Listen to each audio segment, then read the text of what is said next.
And the Sketch Zone podcast is on the air.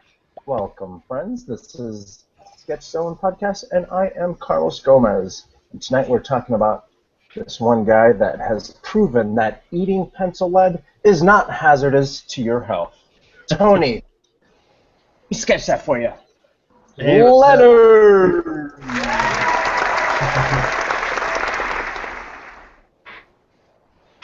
Welcome to the show, Tony. Thank you. Glad to be here. And we got over here, we got B. Williams III. Hello, everyone. I am back. Glad to be back. Glad to have you back.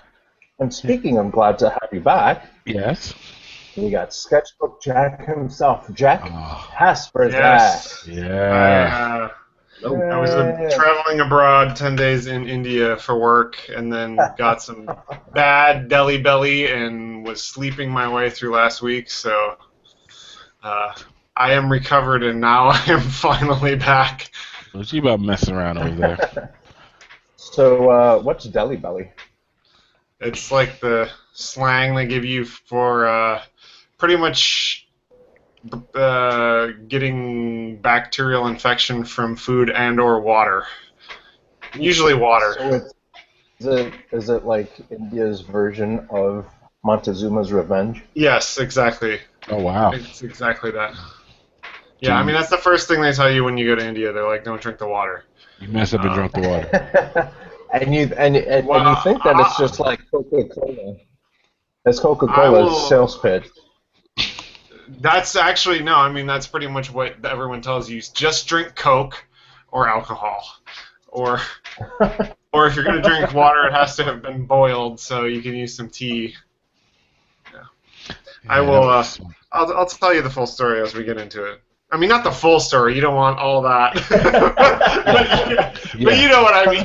Yeah, well, you're gonna keep all that other stuff to yourself. Yeah, I'll give you the Cliff Notes version. So it's like going to Vegas. Whoa. Going to Vegas for the Oh, no. He'll come back with more than No, one. it's not like going to Vegas. Yeah, because Jack might not have came back. That's the wrong part of India. You can get into that. You know, that reminds me of a story a friend of mine told me about how he went to I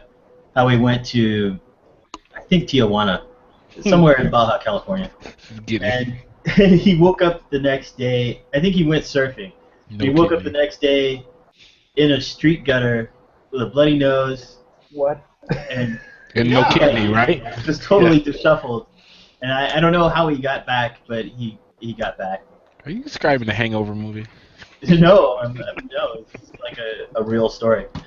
Hey, I was just shocked to hear it. I was like, how did you wake up? And he's like, I have no idea. What? But I think it probably involved a lot of alcohol. So you said he had a good time. I think he had a good time. I don't know. Usually waking up Either that or some dude had a good time. Mm-hmm. Yeah. You better check Really, his to say the least. So I kind of want to let Charlie handle this because he's the one who brought it to my attention. I read about it, but then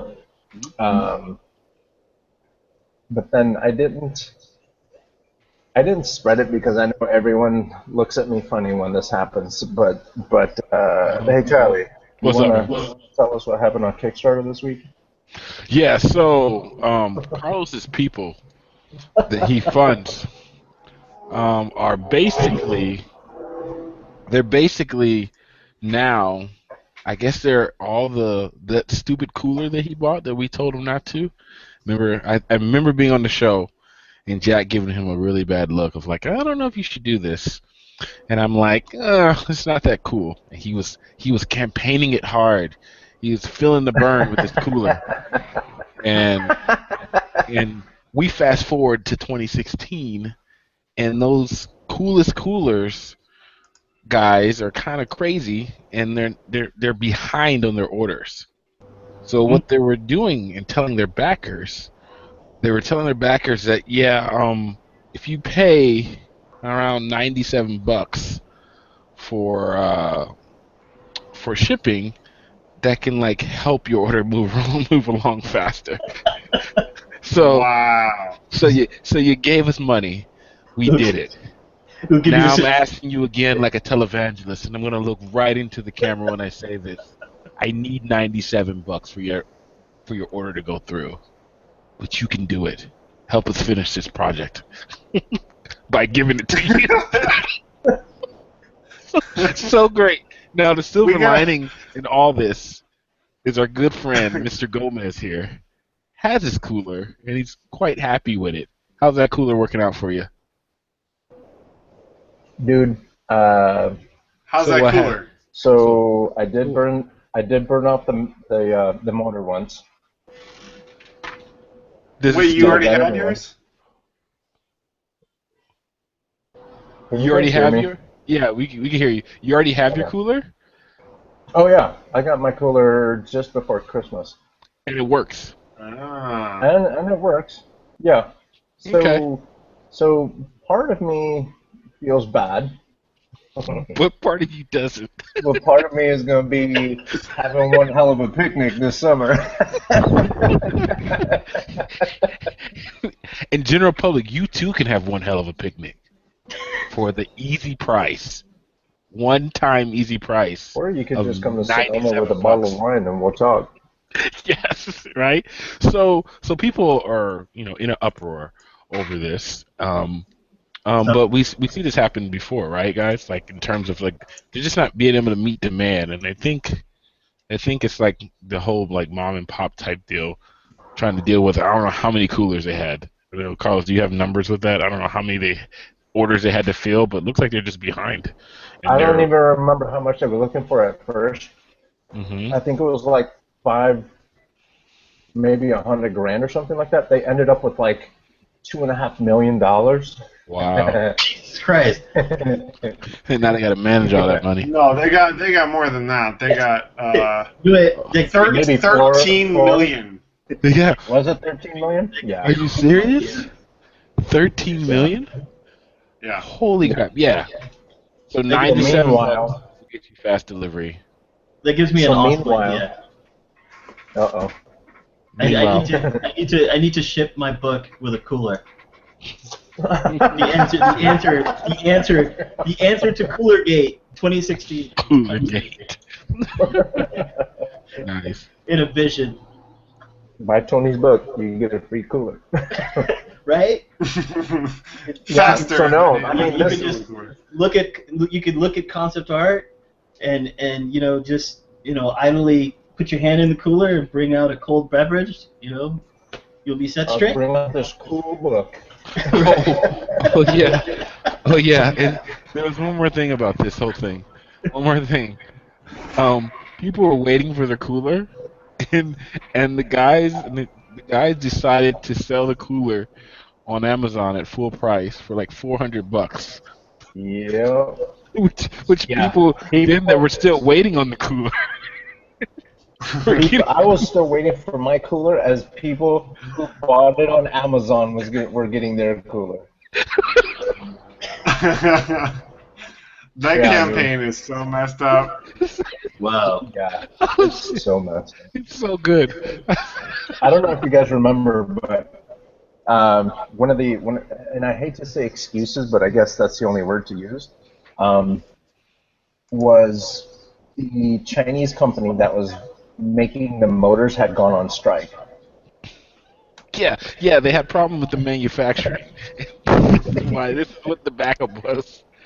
Never mind, Amazon must be doing just fine with their batch. But for everybody that blood, sweat, and tears who built the project, you guys are gonna have problems. Yeah, it's so crazy. Yeah. So wait, is this cooler? It's made here in right here in America? It was designed here in America. Designed here in America. And then they get the parts made in China. Mm. Good old China. And then they ship the parts back to America, where I guess the guy and maybe his family are putting the coolers together. Oh man. Yeah. Oh, man. Yeah. And then they put them in a box and ship them. Now, mind you, it is pretty neat. Yeah. Yeah. I'm trying real hard. Oh, this is just looking at Charlie's face as the story unfolds. I'm trying real hard to not just throw my hands up and say I got mine, but go ahead and throw your hands up. I got mine. I feel sorry for those folks. I made a video of me opening the box and everything. I was definitely super excited when I got it. You did an unboxing? I Did an was unboxing. not convinced that I was ever going to get that. PSA: Don't fall for the cooler con. Oh, you know, people that hadn't got it yet was just salty when they saw your unboxing. You should start as a pyramid scheme since you have one to show off. You could totally. Yeah. There you go. The Ponzi cooler. I'm just picking him up here. I think we lost Carlos. I think we lost Carlos. I think we lost him. We'll see if he comes back. So moving on, Jack. So Tony. Yes, sir. Where are you located, buddy? For everybody. I am located in the San Fernando Valley, the other side of the hill from Los Angeles. Oh, so you're closest to Jack. I am. Yeah, I think so. Right? Yeah, I'm working in Glendale, living on the west side. Oh yeah, okay. So yeah, it's not that far away. Yeah. Mm-hmm. Yeah. Straight up for. And how'd you end up there? Have you always been there? I have been in the valley since I came home from Japan.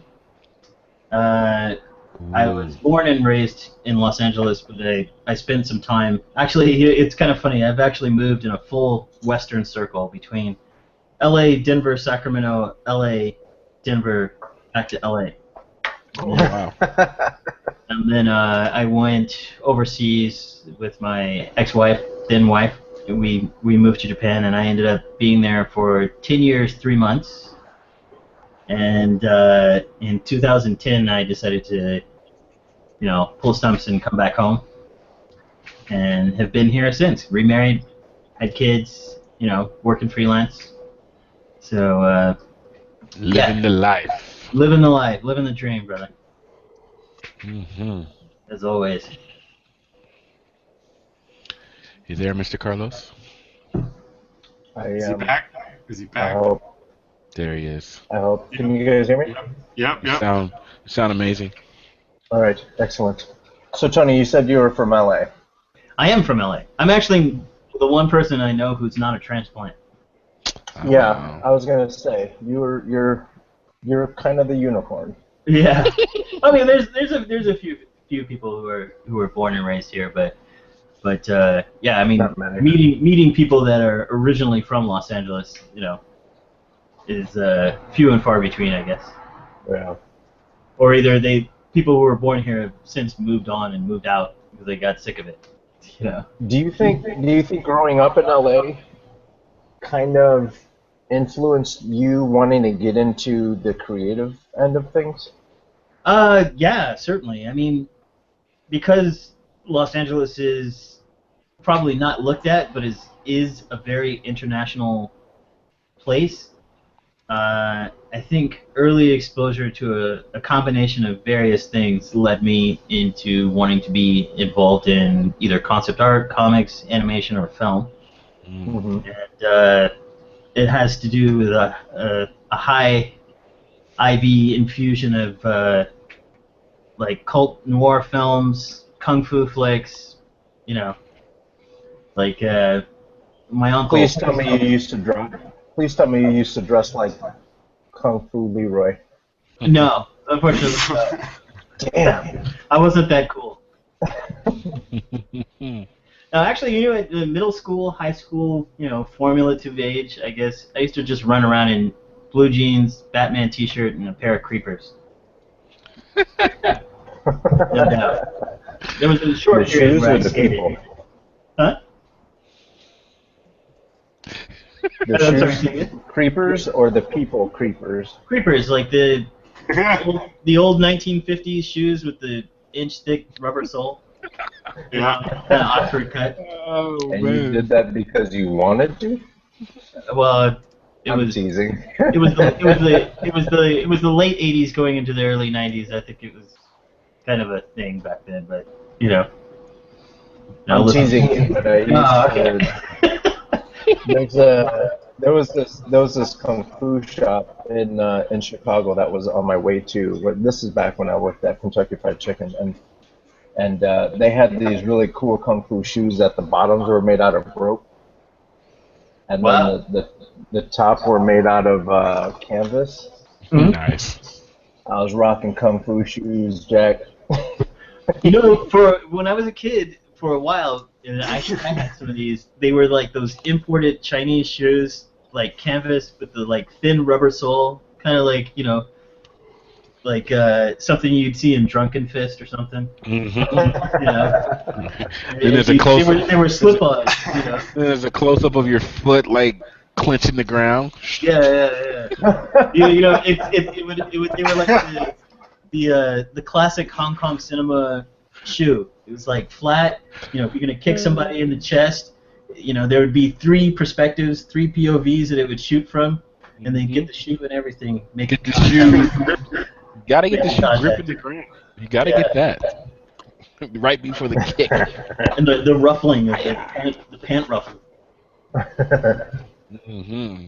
But yeah. So at what point? You know, At what point did you get into drawing and creating and doing all that good stuff? I think probably the earliest point was my grandfather was an art teacher here in LA, and did fine art, and I was lucky to get a lot of exposure to that, to painting, and to drawing at a very young age. And then I think by the time I picked up a comic book when I was maybe, say, 12, 13, like it stuck. Like I kind of knew the general direction that I was going to go in from there.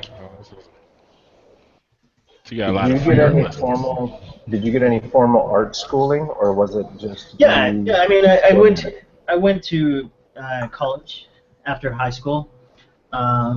Spent a couple of years at community college, and then I went on to take some classes at Sac State.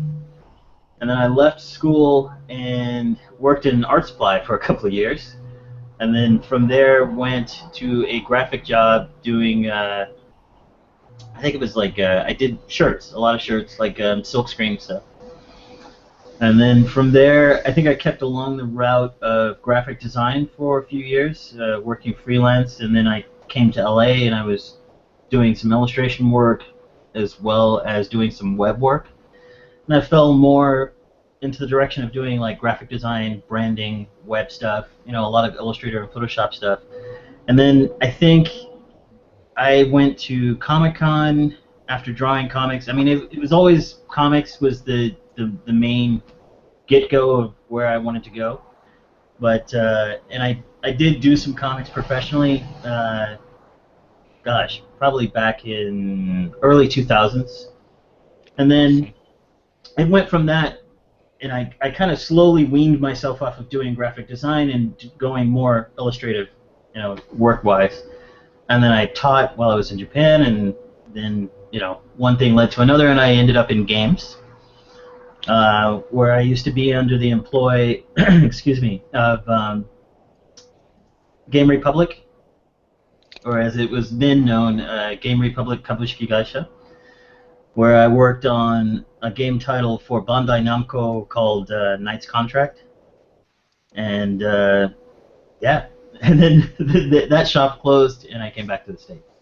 So it was kind of a weird, long traversing circle through a couple of different things that, you know, just kind of lined me into going from graphic designing back to more towards a more illustration-based career, and then into concept art via games, and then from that, storyboarding, doing some storyboarding for a few agencies and stuff like that. So. How is the market over in Japan different from the video game market here? Would you say it was harder to get into? It's interesting. You had a hill to climb, right? With the yeah, learning curve. It's interesting. When I went to Japan was just before 9/11, so I want to say mid 2000. And then I think I came back briefly and then went back in 2001, like the spring of 2001. And I had permanently gone at that time. And when I went first, I was probably seeking a job and then got a job working in-house at a graphic design firm. And it's an interesting, I guess, an interesting way to get into a company there because it's so much different than here. I mean, of course, you go, you interview, you have a resume, and of course, there they make you write a sort of essay about yourself. Back up. They make you write an essay? Yeah. It's like you have your resume, and get this, they even you even put your photograph on a resume. Like that here, that's unheard of. Whoa. Nice. But yeah, sometimes you need to put a photo on the resume and write a little something, maybe like an essay or a couple of paragraphs about yourself and why you want to work at this company, blah blah blah. So, but on an art level, yes, it is very saturated. And around the time that I went to Japan was when the creative market for graphic design, especially in and around the web, was kind of taking a slowdown because of the .com bubble had burst. If you're old enough to remember, like the pink slip movement, at that time I had gone to Japan, and working in the web, a lot of tech that we had here hadn't exactly become commonplace there, so it was like time traveling back 2 years if you're doing web work, but because they were a little bit behind on internet speeds. And then since I've been there, things have come along a lot more as we know it today, like high speed internet, everybody having fiber optic. But here we had DSL, and then there they hadn't even really implemented anything like DSL yet. In 2001. Oh wow. So horrible. So it was interesting. Like small things like that, took some adjustment. Design aesthetics, the way of practice, the way of presenting to a client, those things were very much different, and you gotta adapt, and you gotta adapt towards a larger group than the individual aesthetic or taste. Yes, you have to remember that you're designing for a large group, and whatever you do, the client is generally right, always right. They're not exactly hiring you. They're hiring you for your taste, but also more so your able hand in doing something. So I got you. That took some adjustment. So what are some of the big things that people should look out for when they're but when they're working with people from Japan versus the people that they deal with in the United States? And Jack, you can chime in too, because you're fresh from India. Like, how was it interacting with folks in the same industry but in a completely different country? Well, if I might answer, for me it wasn't the roughest transition, like going from zero, because I had studied Japanese previous to going to Japan, and for that I was extremely lucky. My Japanese got twofold better while I was there, but it's how should I put this in the right context? You have to be flexible to really understand and observe how people work there, so that you can make your transition into that environment all the better and easier.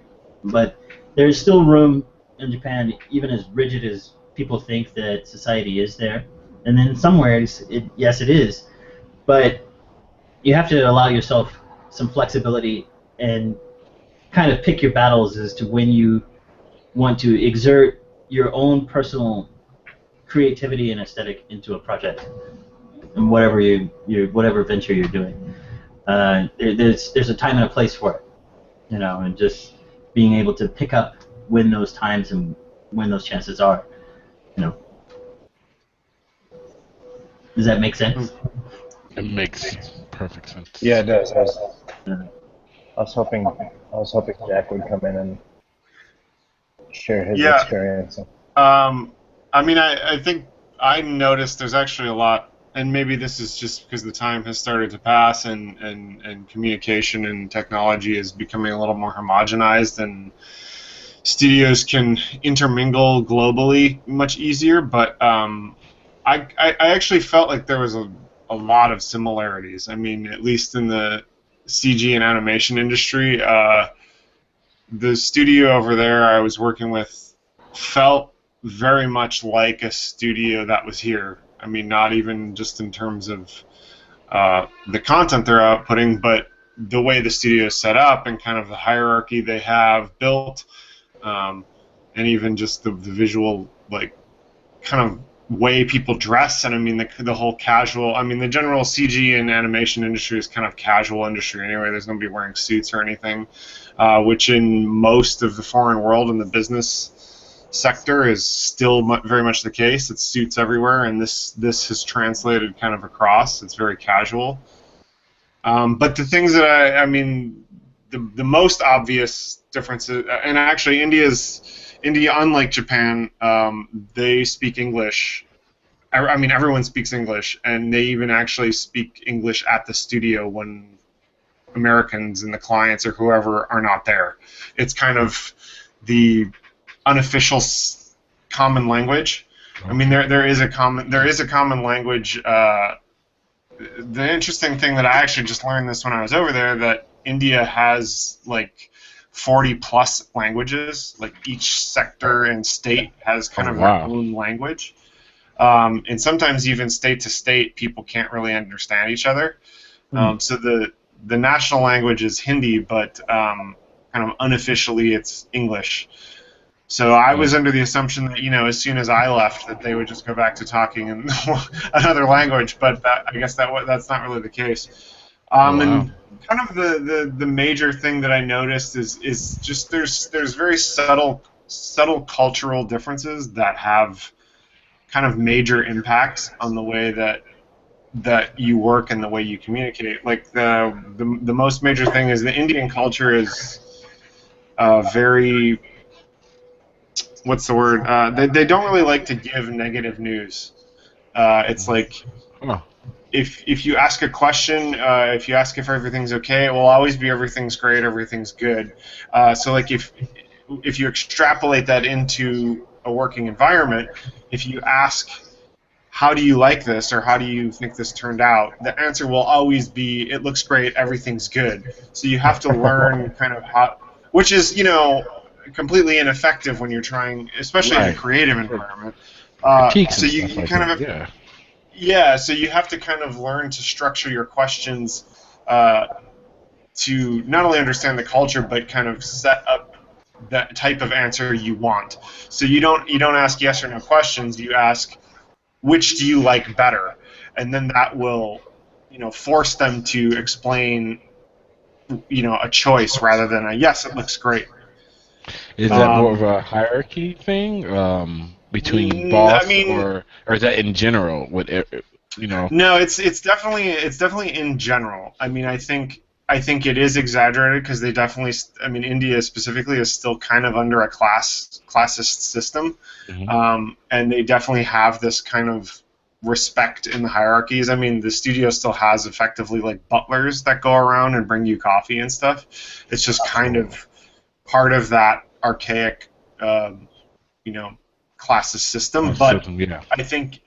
But I even noticed this type of language behavior and kind of mentality even among the higher ups. It's very much they want to please and they want to always sound positive, and so even things like you don't want to ask, are there any questions, because the word question kind of has a very negative connotation in their culture. So it's always like, are there any doubts? Are there any concerns? Which, in my opinion, I think doubt sounds even more negative. But yeah. But to them, that was how it was phrased. It was always like, oh, we have some small doubts about this. If I would say, if you have any questions, it was always like, no, we understand.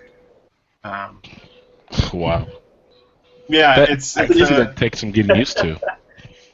Yeah, it's a lot of getting used to. It's very subtle things in the way that they use their language works and the way their culture works, but it has like these kind of larger rippling effects on business. Yeah.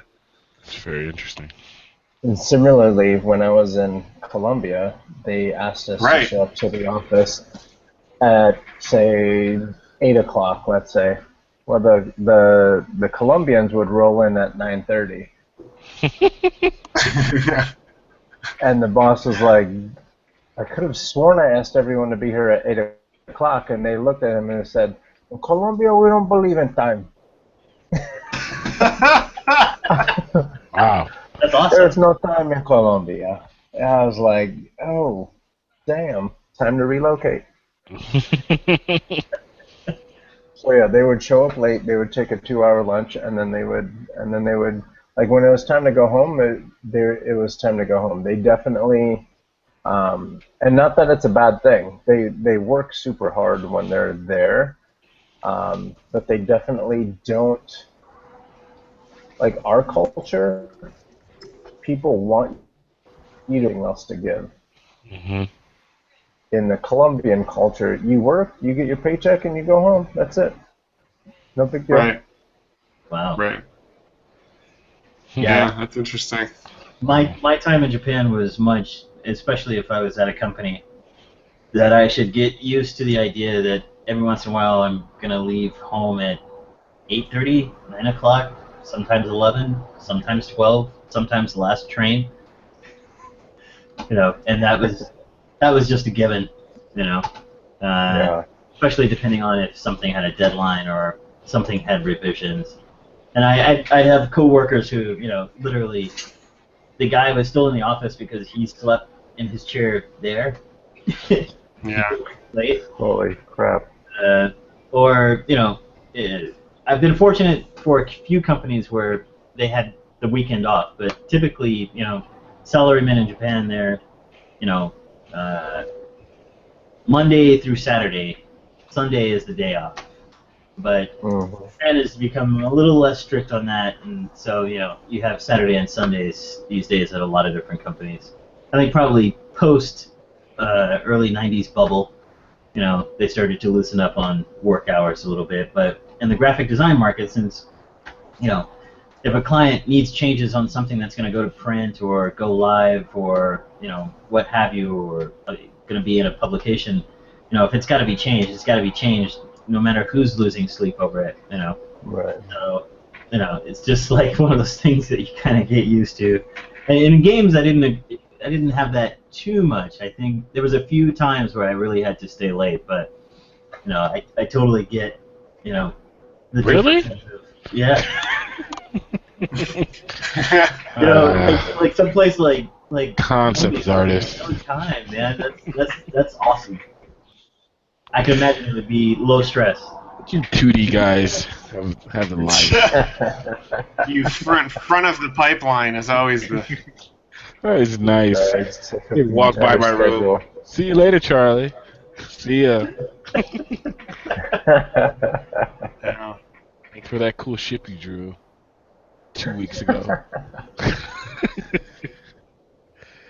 I'm not bitter. Tony, do you do 3D work as well? I do. In fact, I work a lot with ZBrush, Pixologic ZBrush. I have a workflow that I use. I use a little bit of Maya and ZBrush, Marmoset, a few different texturing apps and stuff in between. But do some concepting either for 2D using 3D tools like ZBrush and Maya, or other way around. I'm concepting in 2D and then trying to build it in 3D, I guess. But I use it as a very quick concepting tool. Yeah. You would. In fact, I'm teaching ZBrush. I will be later on this month. Where? Where are you back? You at the same place? I've been teaching a hard surface class at Studio Arts here in lovely Southern California. Oh, nice. It's a small school. And I've been fortunate to teach their hard surface class. Nice. It's like an intro Nice. hard surface using ZBrush. Yeah. So, We had another guest on the show that used to teach there for a little bit. You know him. yes, Gobi. Gobi taught with me, and Danny. Actually, Yes. Danny introduced Danny me. too. We had Danny on the show too. Yeah.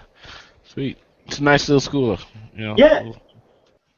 Nice staff, small. I don't know if the word venue would apply, but you know they've got some decent, really nice labs to work in, and I go in and teach like a 3-hour class once a week, and you know trying to get people in tune with their ZBrush skills. You know, so I teach them how to do some basic things for hard surface concepting and model building. It's a lot of fun. Now, have you modified your workflow so that you are now teaching them the Z-Modeler brush? A little bit. I've gone over the Z-Modeler. You can see my position on the Z-Modeler is an interesting one. I love it as a tool. I love its possibilities. I understand that it may be a work in progress, but I think I use it probably less the way that everybody is hoping that it'll work.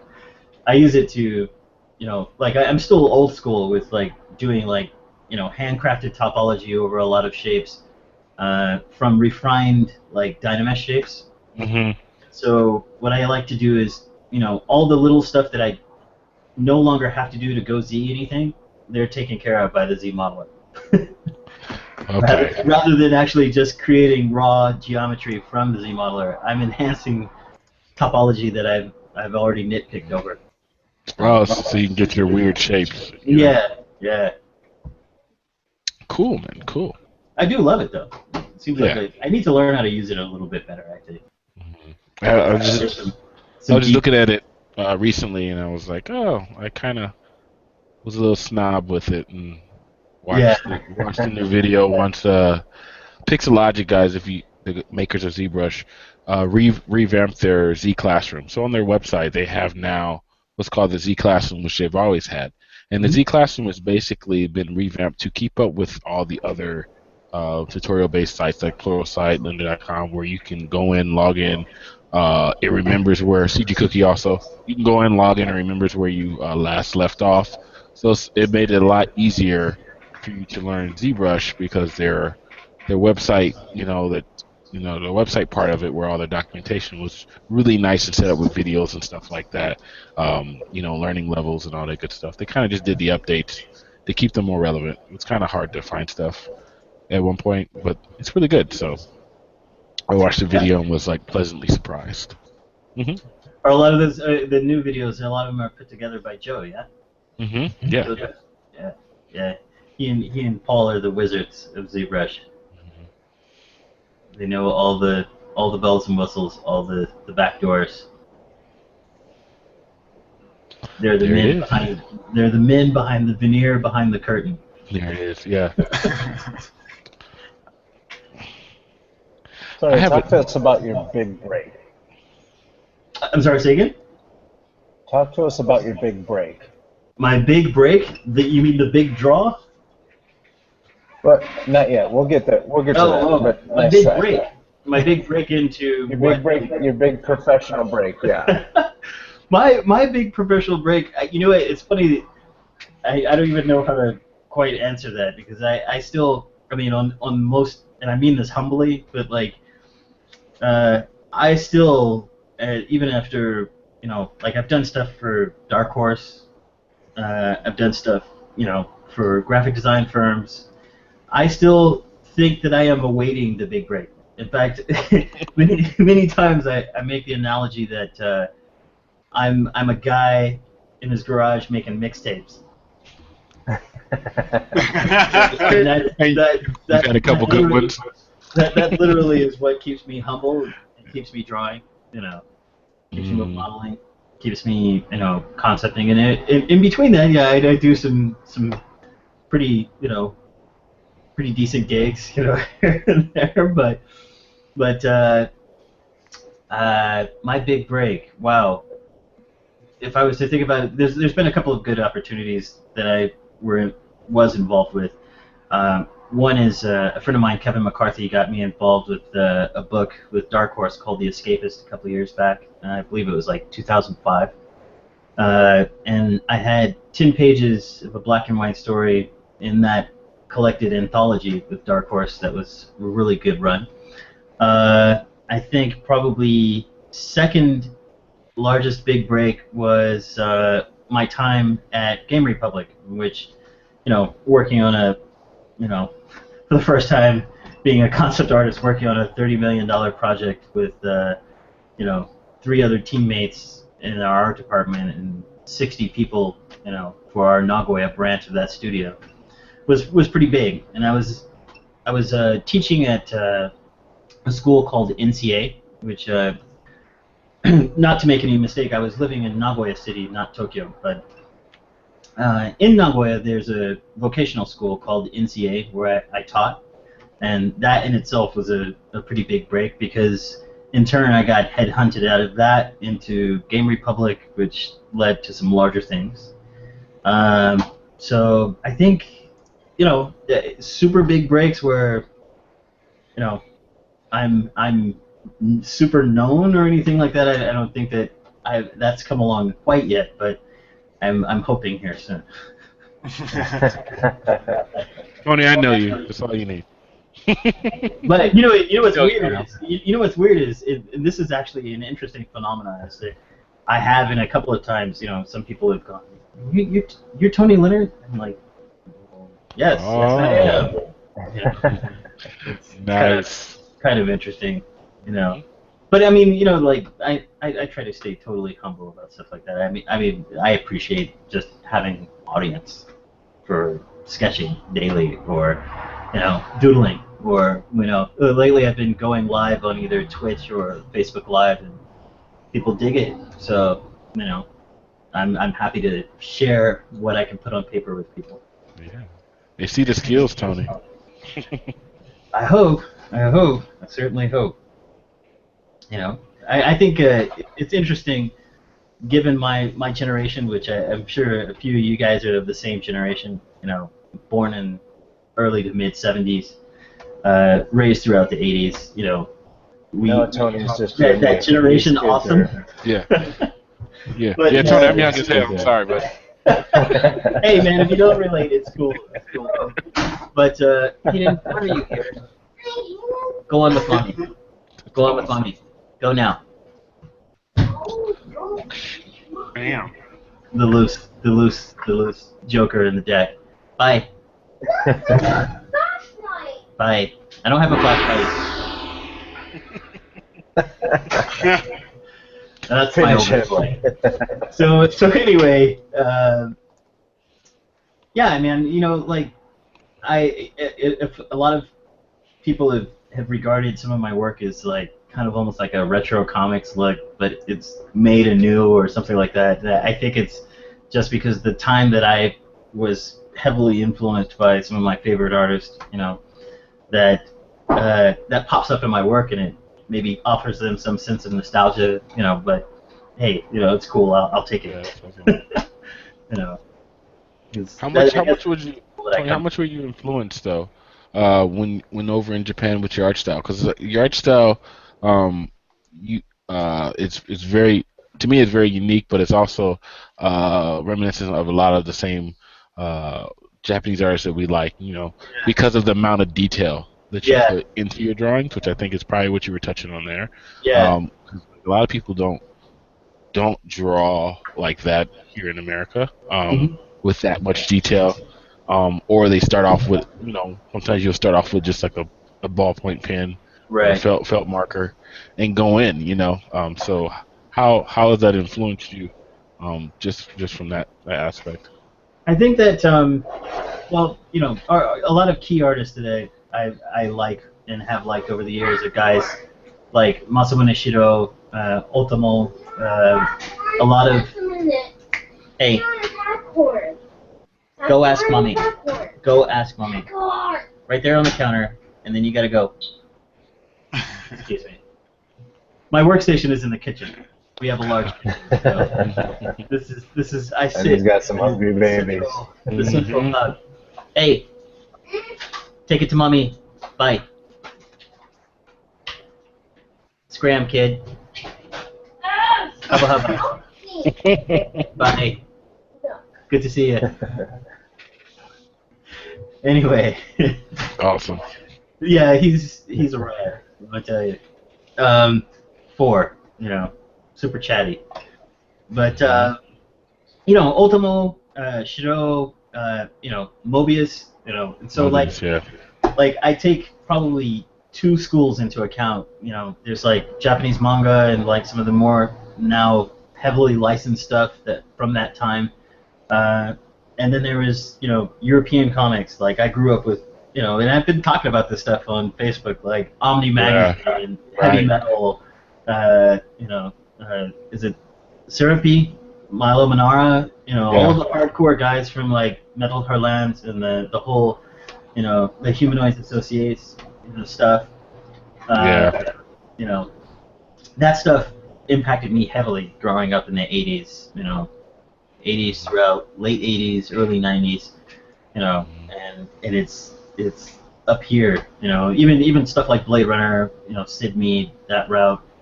So it would be hard for me to say there's any one like artist that I take after, heavily, because there's such a mix and cross genre between like say concept design, and comics. I love doing both, so I guess I've sort of taken it in to my own repertoire, I guess you could say. Yeah. And that's all I got to say about that. Awesome. So you were talking about working for Dark Horse, and then that just that kept growing, and your skills obviously kept improving, and you were talking about having your own book. Mm-hmm. Let's talk about your own book for a while. Okay. What is it, and what can people expect from it? Wow. Well, it's so funny that I actually prepared this huge pile here, so if you don't mind, before I answer that, I will pull my camera in. Uh-oh. Going into the desk. I will point it down at my desk, if you can see this. And if you're listening to this on iTunes, imagine an old school art desk with tons of paper littered about, pens. Copic marker game. If you ever ran out of ink, something is wrong. Yeah. Here's all the Copic markers, if you know what those are, if you're listening in. Marker game is like on point. Yeah, marker game is definitely, I think my marker selection is limited, but yeah, probably expand it. Mm-hmm. But this is basically the big draw. This pile right here. Maybe a little difficult to see. There we go. There we go. Let me know if this needs to show with any better clarity here. There we go. I'll move the camera stand in a little bit so we can see this. Yeah. Hopefully the lights won't drown out. A little bright. Pull them off a little bit. You're good. But this is basically 2 years worth of drawing. And not everything, but pretty much the pile, the scan pile, out of everything in the big draw. Actually, this stuff off of the top here works like this, are part of some drawings that I've been working on after I put the book together. But, I took 2.5, 3 years worth of time, and have collected a bunch of sketches together. Both, either drawn by, brush, pen, and marker, pen and ink, and collected them into 152 pages of the book, which I've dubbed the Big Draw. So, like, this and it's all your own work. Yeah, just concept sketches, thumbnail sketches, silhouettes. Some a little bit more done than others. Sometimes taken a little bit further into Photoshop. And sometimes not. Sometimes they're just, interstitial doodles of boredom, or just me warming up my hand, and I just keep it going. Probably kind of hard to see. Here, let me do that. For folks that are still new to drawing and that might not understand the term that you just said, can you explain to people what you mean by warm up my hand? Warming up my hand is something that I do usually in the morning. I have the ritual of pouring some coffee, and I start drawing just to have a warm-up session where I start doing some drawings just to loosen up. And sometimes really good drawings come out of it, and sometimes they might be a little less polished. Mm-hmm. But this is stuff that starts off in the morning just like that. Like I may get to drawing, and if I feel like I need to invest some more time into it, I do. And sometimes not. Sometimes I just stop mid-drawing. Like something like this. It was a pen test, and I just do like a few quick doodles just to warm up my hand and test out the pen. But that turns into hundreds of pages worth of material later. With time. So it's a good problem to have, Tony. Yeah. Seriously. So things like this, I have more of a visual idea of what I'm designing and why and what the objective is. But I start to I bag it, tag it, and collect it, and it turns into this huge pile. Sort of a visual database, if you will.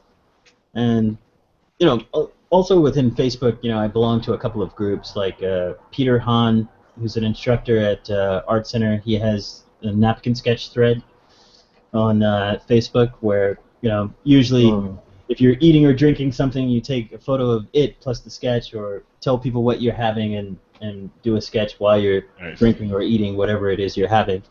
And so a lot of these were those where I'm having coffee,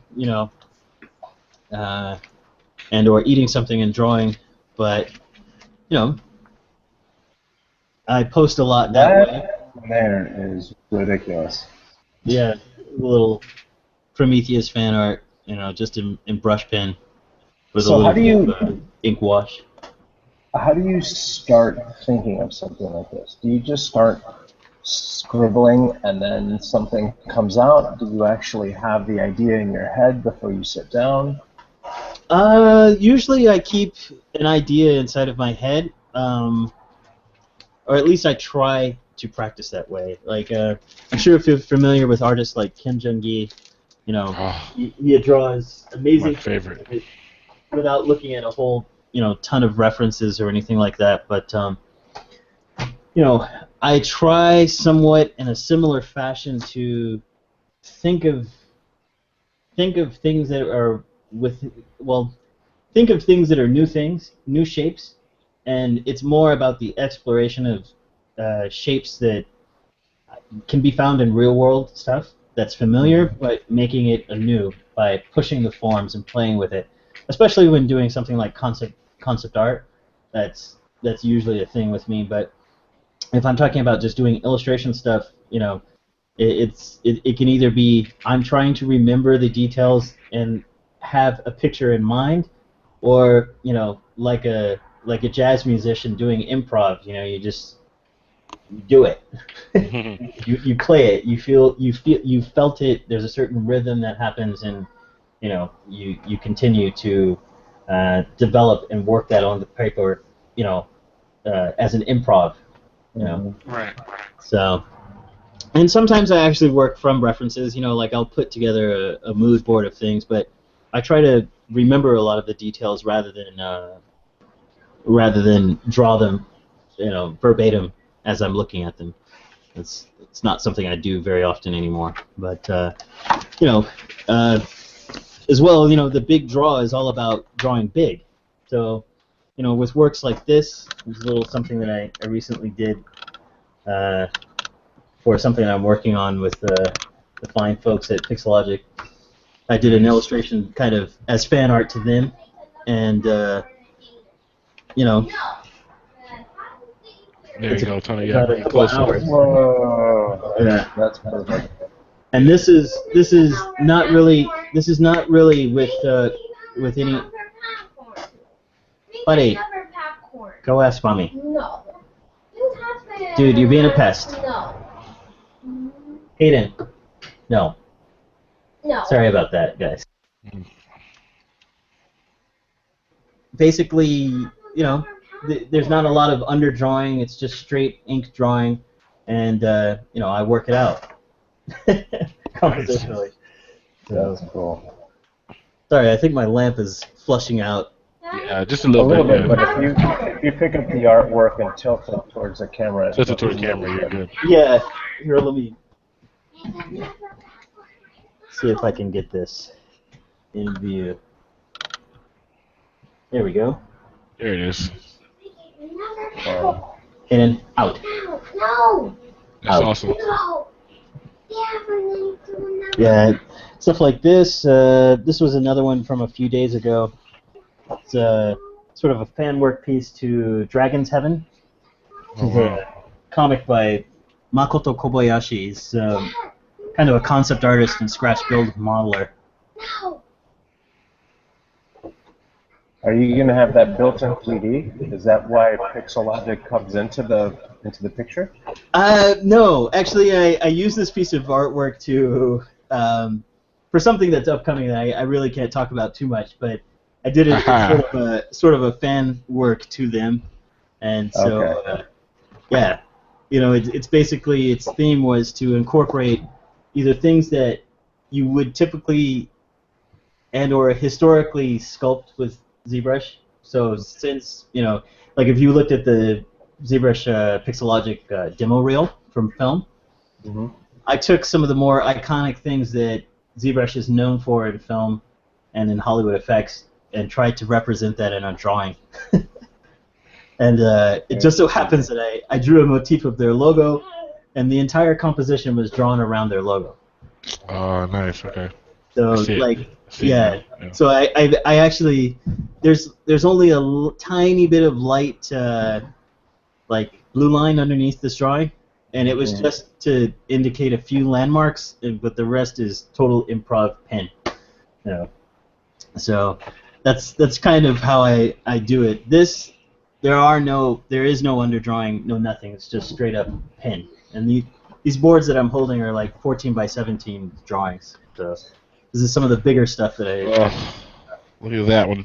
Yeah. Tilt it toward the camera, Tony, so we can see it, or Yep. pull your light back a little bit farther away from it. Sure. Oh. This is So sort of there's that. Zombie Panic.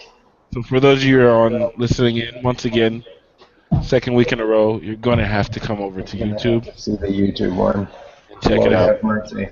So, Tony, are these two that you just showed going to be in your book too? Yes, actually, this is new stuff that I've drawn since the book, and it's funny. I've drawn so much stuff since I actually did my first edit of the book that I was going to send to the publisher, or the printer rather.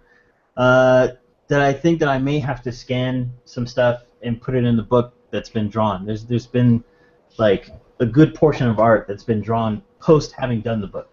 So like out of that pile that you saw earlier, that's the bulk of the book. And then since running the Kickstarter campaign, which I'll talk to you, I guess, soon about, there's been a series of illustrations that have happened since that time in the last 30 days. So there's almost another book's worth of material to go out. Herein lies the problem. Because Tony keeps drawing.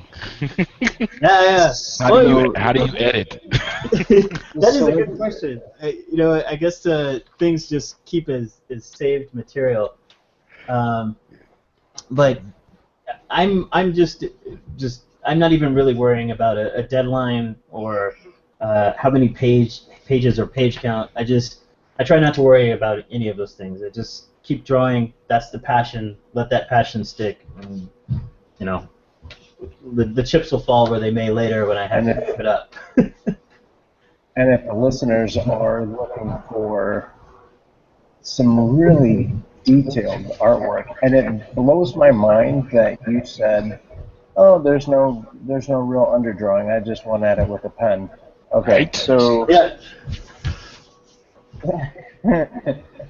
If you go to Tony's Instagram, he has a lot of videos of this.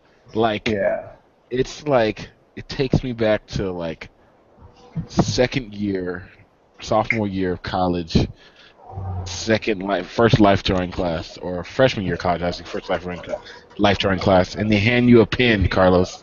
And so this is the only thing you can use. No pencil, no blue pencil, no charcoal on. Here's a ballpoint pen. Good work. The line that you make is the line you're stuck with. Go. Yep. Totally take it to a different level with that. And he's using a felt marker brush. Any of you guys ever use those? I love the Copic markers. I love all those ones, the Prismacolor, all those type of markers. Those things bleed if you hold them too long on the paper. Like you have to make your line and go. And he's like, Tony, I don't like you. So yeah, seriously. So I wanted to. Actually, Tony, if you want, we can ask your son a question or two and see if he's part of the show already. We might as well ask him. He's made his way somehow past mommy here into the kitchen. He's a professional. Can he hear us? Oh yeah, he can hear you. I have you guys. What's his name? He's dying for me to make him some popcorn and going crazy about it. Well, let's talk to him about Daddy's artwork.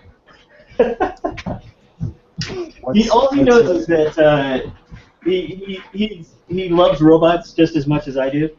Awesome. How's he feel about Alien? So really, all he knows is Daddy draws some really cool robots. Nice. And yeah. He tries to draw some robots of his own. So. But what amazes me is he loves mecha so much that he goes into his room and builds mecha with Legos, with like functioning arms and legs. Oh, that's nice. pretty cool. Nice. Rubbing off. Jack, are you seeing this black and white artwork? Oh yeah. I know you like the black and whites, so. That's crazy. Especially special for you. I know you like that stuff too. But here, let's see. Yeah, there are a few more like this. In the book, I want to talk about your OCD. about my level of OCD. Yeah. Sure. What can I tell you about it? Like how does that affect? And I say it like kidding on the square. Where I say it playing, but it has to have some sort of influence in your artwork because your stuff is so detailed. Like what's going through your head as you're freehand drawing with no underdrawing, and you have these big mecha characters jumping out of the paper? Well, I think that. I think of it in terms of like this. This is probably one good way to look at it, I guess, or an analogy again to explain is when I draw, especially I love science fiction. So a lot of times I'll draw science fiction oriented or science fiction genre work, but I think of myself as a salesman, right? And what I'm selling is somehow trying to convince my audience that this sort of thing could be real in the real world, right? Hayden, hush. And so therefore I try to put a lot of detail into my work, and/or fill up the nooks and crannies. Because if you look at life itself, if you go outside and observe objects and things, they're very complex. And the more complex they are, the more believable the world. And so, that's what that's where I try to add a lot of detail, I suppose. Do you do a lot of research when it comes to machine parts and like bearings and turrets and stuff like that, or are you just pulling the stuff out of your head? A little of both. I think I look at, I have a Pinterest board, like, a lot of other illustrators. Oh boy. You do? Don't even. No, just let's move on. The great time suck that Pinterest is, but yeah, it's like it's an awesome resource because it allows you. It's like collecting a bunch of magazines and encyclopedias on the web, for any given object or thing, and then not having to worry about losing it or shelving it or anything like that. Speak on it, Tony. Yeah. Speak on it. I didn't even have to say anything this week. Thank you. It's amazing. My assistant here is like, good job, Dad. See? Yeah. All right. There it is. 2 thumbs up. He's Hayden. Hayden, you want to say hi? You want to say hi? You can say hi, and then you got to go. Hi. Hi. All right. Bye. Hayden, what do you think about Daddy's artwork? Hey, what do you think about Daddy's robots? See, look, now he wants it back in the room. Hayden, they got a paintbrush. No, not. We're not going to draw some robots right now. But what do you think about Daddy's robots? That's Hayden's robot. Dad's Hayden's robots? So he thinks I draw robots for him, which is kind of like. Attaboy. That's a good dad right there. There you go. Yeah. Why don't you have a seat with that? Hey, careful. So yeah, if you guys, while you're listening, if you guys want to see another really good place to keep up with Tony, if you go to Instagram.com/TonyKoro, TONIKORO. Yeah. My man's got some bad artwork out there, kids. Yeah. But then you can also go to Kickstarter and take a look at his project, because we're trying to get this thing funded, right? Tony, he touched on it briefly. He's got like 3.5 years of hand-drawn artwork that he's trying to put in this book. Mega book. And it's not even fair how good this stuff is. Thank you. I appreciate that. There it is. There it is. Speak on it. Guys. I'm about to go start a Pinterest board and just name it Tony. You probably could fill it up. Yes. Yeah. It's like crazy. It's a big book. It's a big ambitious process and project, guys. Check out his Kickstarter, The Big Draw, right? We're gonna have a link. We're gonna have a link to it in the show notes. But Tony, talk about that for a second. Like, what brought you to Kickstarter? Why not just try to find another way to make the book? Yeah, there's a couple of different ways. One is, so I guess like I said, I'm the guy in the basement making mixtapes, and the big draw is like the piece de resistance of my mixtapes, I guess. So now that I've compiled it all together, it's all laid out in InDesign. How do I get it to the people? Well, either I could finance it myself and take 7K of my own money and go to the printer and do it, or I can, I guess, put it out there and put it to the people and see if the people would back me. And the best way to do that was through a Kickstarter. And it's a very involved, nervous venture, but I think that there are some rewards that could be had behind it and doing it that way. And I have to give all credit due to watching a lot of the material that Jake Parker put out on his Kickstarter, and Jake is a phenomenal artist, and to watch how he does his projects and plans them out is very well thought out. And after doing a lot of research, not just from him, but kind of around the campfire around Kickstarter to see how things are run and how not to get into the hole, it seemed like one of the probably best ways to get a large-scale project like this accomplished.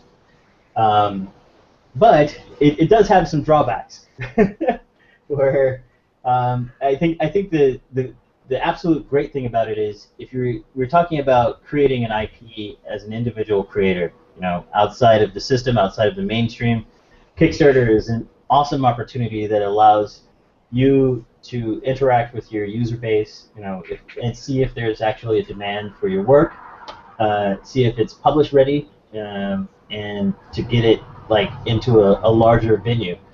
So my goal is to see if I can get a book, either this book or the next, kickstarted, and if those projects can be successful, I'd love to do signings and other activities around to support the work and bring it to the community of, not just our community, but just people who enjoy illustration,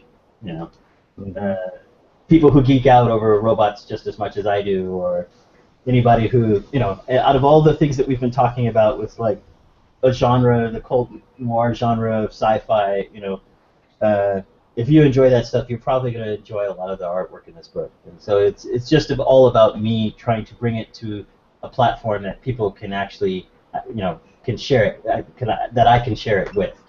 So, and at a lot of pages too, because 152 pages. 152 is pretty ambitious. Yeah. Pretty? Yes, Tony. Yeah. Well, I wanted to do. What? I think one of the largest format sketchbooks that I ever saw was years ago. I got Terada Katsuya's book in Japan when it came out, a Rakogaking book, and I saw that and I said to myself, "Damn, I do a lot of sketchbooks. I would like to do a sketchbook in that size. It would be awesome." And so I think I had Little Man here, and then my daughter was born, and then after she was born, I think I said, you know what, I'm going to take a couple of years and draw this book. And so everybody has been asking me, Tony, when's the book dropping? You got all these amazing sketches you're posting and stuff, and what are you going to do with it? And I'm like, yeah, I'm going to make a book. And, time has gone by, and probably if you knew me 2.5 years ago, Tony's drawn a book. So now is the time where all of that has come to a head, and I have a major book's worth of stuff. Thank you, Hayden. So I'm just trying to get it together and put it out for people in a large enough, sitting so that people can enjoy it. Yeah. Yeah. So that's the story. And the big draw as a term not only comes from, just doing a lot of drawing in a series of number of pages, but it speaks also to some of the larger stuff that I have, which I'm going to show you. Give me 1 sec, because I have to take these out of a tube.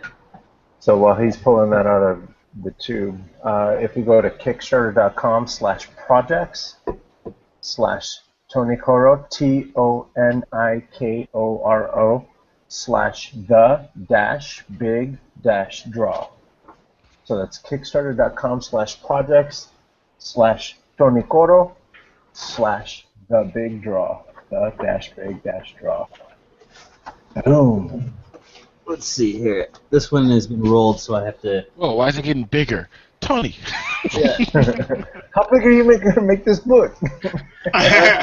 This is one of That's the a table book. This is one of the print rewards were a piece that's. Oh, okay. So, along with selling the book, there is the plan to have a print run of some prints in large size. Mm-hmm. And this one is so big that I couldn't scan it. I had to photograph it. But this is, if you've seen me on Facebook or Instagram post this was one of the best big draws, and this is a big draw. It measures about 24 inches tall by about almost 40. Wow. Wow. All freehand ink and wash. Wow. Nice. This is why I named the book The Big Draw. So Tony, I want to know what art teacher, maybe it was 7th or 8th grade, told you that you needed work on your artwork, and they upset you to the point it turned you into who you are today. Oh God, that is one person. Uh-oh. I knew it. When I lived, it's funny. They often say youth is always wasted on the young, and you don't understand that until you've gotten some salt. But when I was in high school, I went to a high school in Denver where I had a very good art teacher. In fact, he taught at the college level, and he also taught privately. Like he had his own art study program going on at a private location of I guess as a business for himself. And I think the last time I saw him was at an art supply convention while I was working at an art supply store. The convention was not very far from where the location of the shop was. But he is the one person who taught me about probably fine art, commercial art, and really put me and my attitude in check. But he did it with earnest, good sensibilities. He didn't pull any punches. He just says, you know what, look, I know what you're all about. I get it. You're a good-looking kid. You've got a lot of charisma, and you're very charismatic and stuff. But you got to, if you're gonna do this, you need to be a little bit more serious in this direction. And I have to later in life appreciate him to the 1000th degree, because his advice was very sound, even for getting it as a 16, 17-year-old. So I was lucky to have him as a teacher. And Mr. Vern Wilson, I believe his name was. Yes. Yeah, Vern was a damn good artist. I hope that he's still around. I hope he's doing well.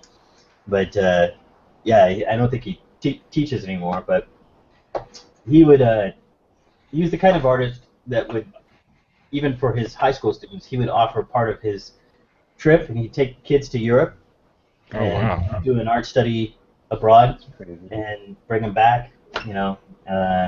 Introducing them to classic art. Yeah, he was hard. Taking it back.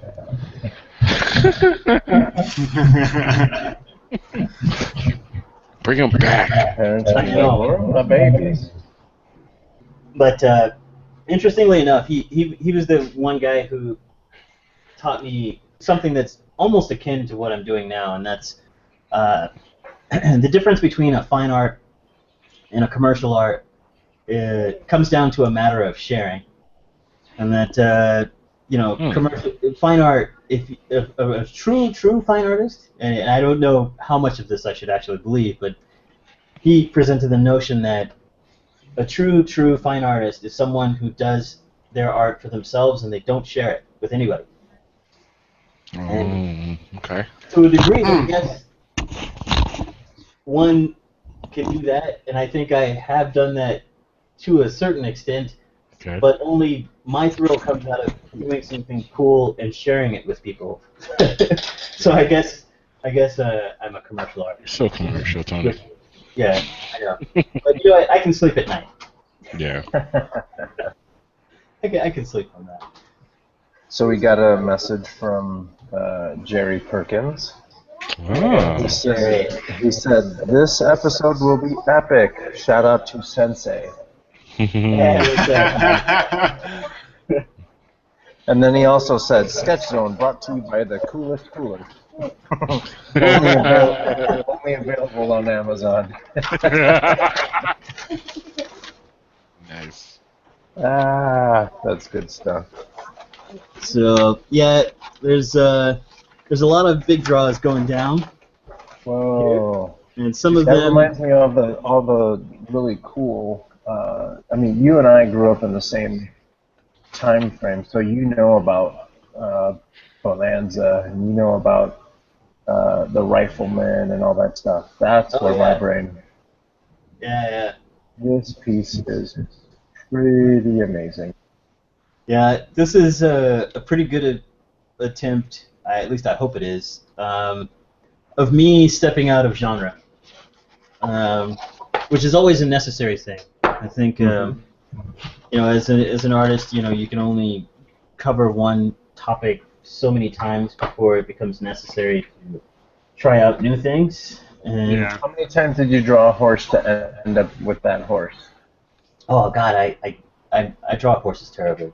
I think this was I think I looked at a few photographs of horses, and I got the general stuff down, but you know, I guess perhaps when I'm drawing them, I take a few visual shortcuts, but drawing horses on the regular, you know, is probably the most classic thing that you can do. Because it's kind of funny. Male forms, female forms, and horses are like the three things that you can always find in art study. Yeah. And I take it's because they're so complex to do. So, and they are, you know, drawing a horse head from various angles can be trying without pretty good reference or remembering that reference. See. So as far as the big draw goes, you're talking about how these are part of your, what's it called, the tiers? Yes.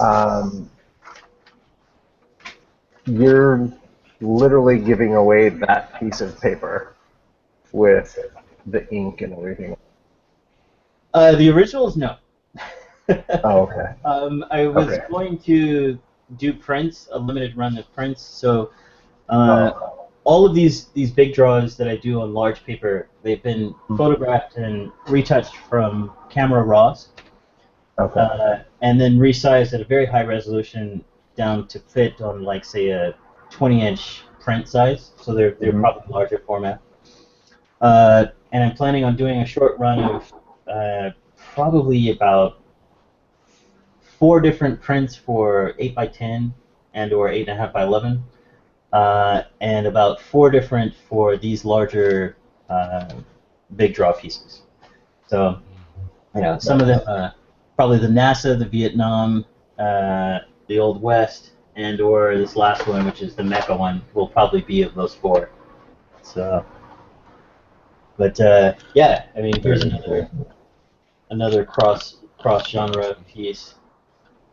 Did while I was drawing the NASA one. The NASA one actually sat under my table for about 5 months, 6 months, and I had totally just like pulled it out of the closet and finished it just very recently before I launched the book.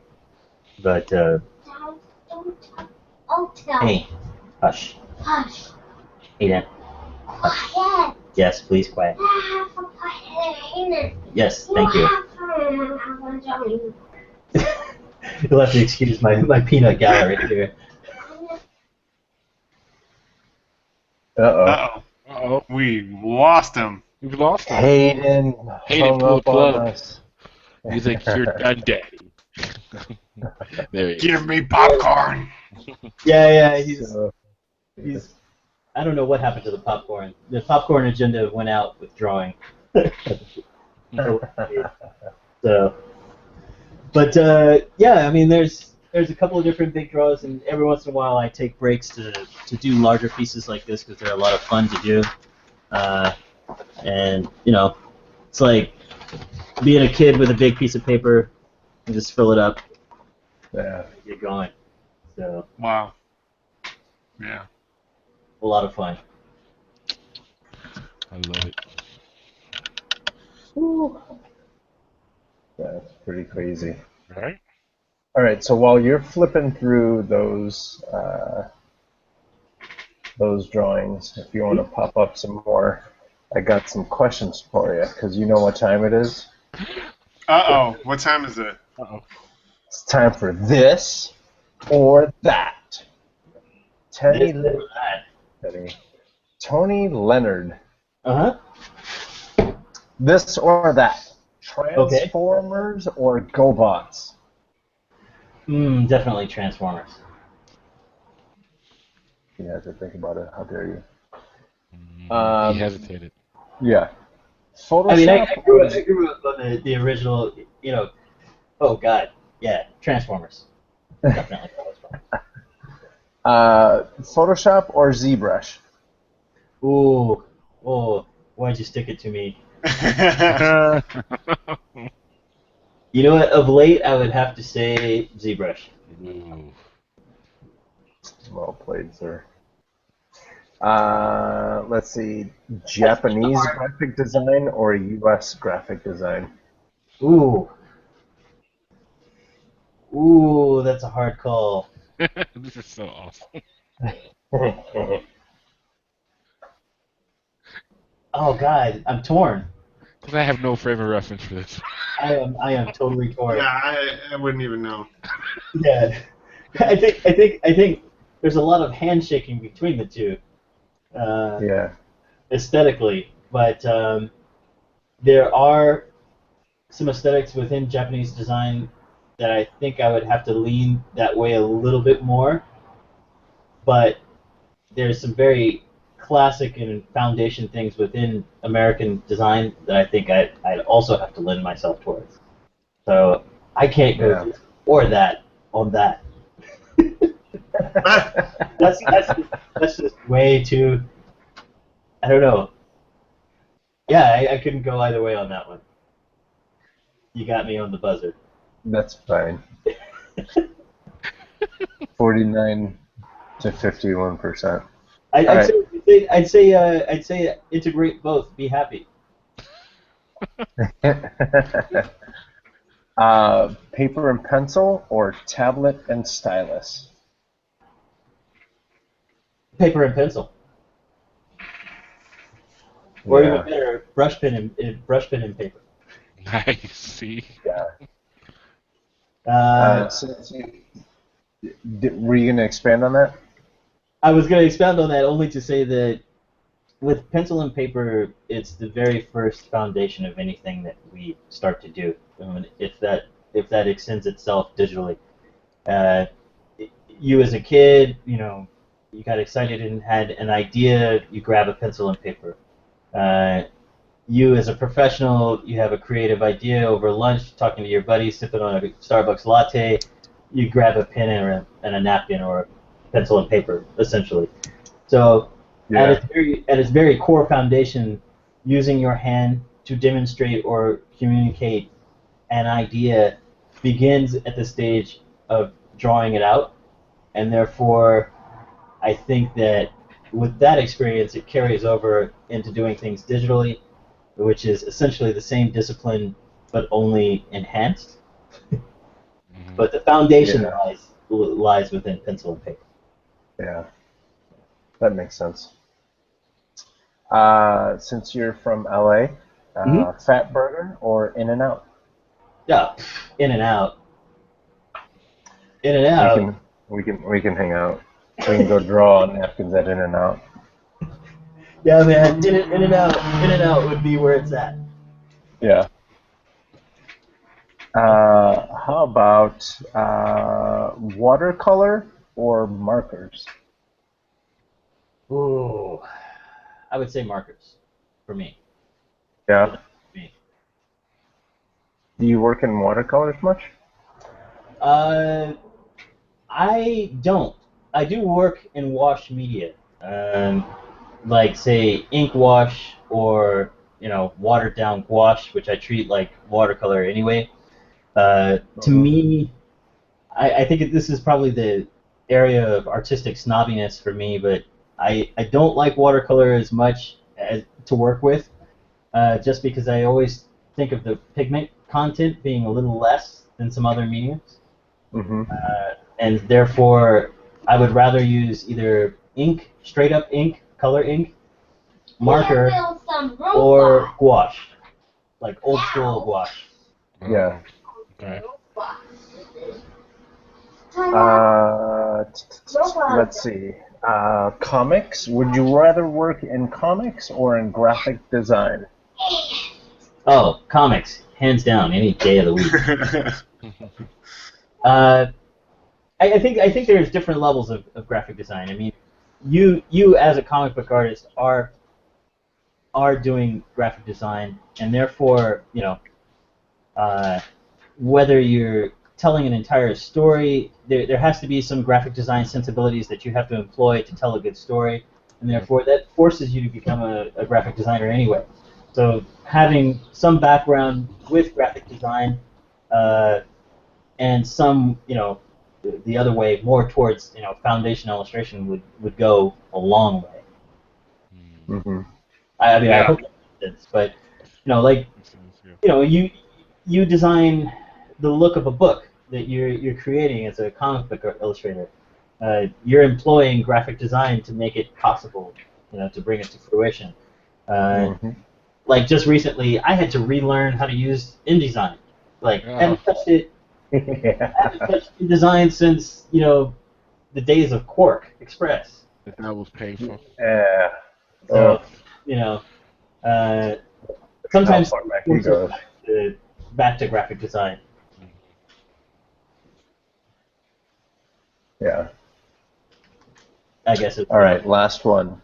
Sure. Here we go. All right, last one. Uh-huh. Twitch or Facebook Live? Ooh. I'd still say Twitch. Yeah. Yeah. Facebook Live is great. In fact, they just rolled it out for Android as well as iPhone 6 users, I suppose. Yeah. But I have noticed some varying video quality issues with it. Oh, really? Whereas Twitch is still, using OBS is a lot more stable. A lot more tried and true. Yeah. I haven't played with OBS yet. Probably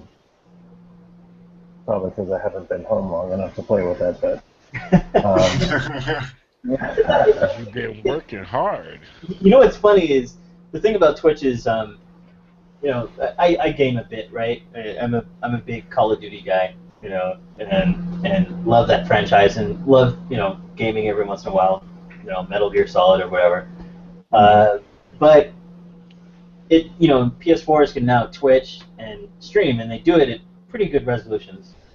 But that's still tied into my creative efforts. So like my Twitch feed is this interesting hodgepodge between gaming and actually doing like art, or I guess gaming. So like, it's kind of weird. It's like, yeah, I'm drawing in my sketchbook, and here's where I get like 20 kills. Nice. Maybe I can Twitch stream while I'm getting Candy Crush. That would be... Oh my gosh! Is there a Candy Crush Twitch stream? I bet you if we search, we can find one. I bet you there is. There's probably is, huh? Yeah. There's gotta be. It's gotta be. Somebody really good too. So then let's stay on the road of technology and being able to use technology and stuff. Sure. Tony, are you always driving? Are you always drawing on paper and pencil, or do you ever get to use like a Cintiq or anything like that? Yeah, I have actually a 21 UX that I work on. Strangely enough, if I'm drawing, more times than not, I will use my Cintiq to draw on. But when I'm 3D modeling, I don't actually, if I'm sculpting something in ZBrush or something, I actually don't like using a Cintiq. Ooh, Tony, watch your mouth there. I know. Somebody's gonna get pissed at you for saying that. I know. I like my Cintiq. Acosta just hung up. yeah. Gobi is like yelling, "What? I trusted you." But I have both plugged into the same machine, so Okay. I use both quite a bit. Nice save. That's cool.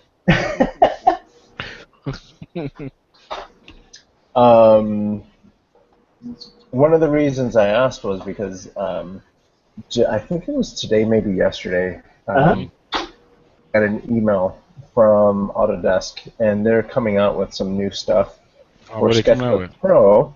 Really?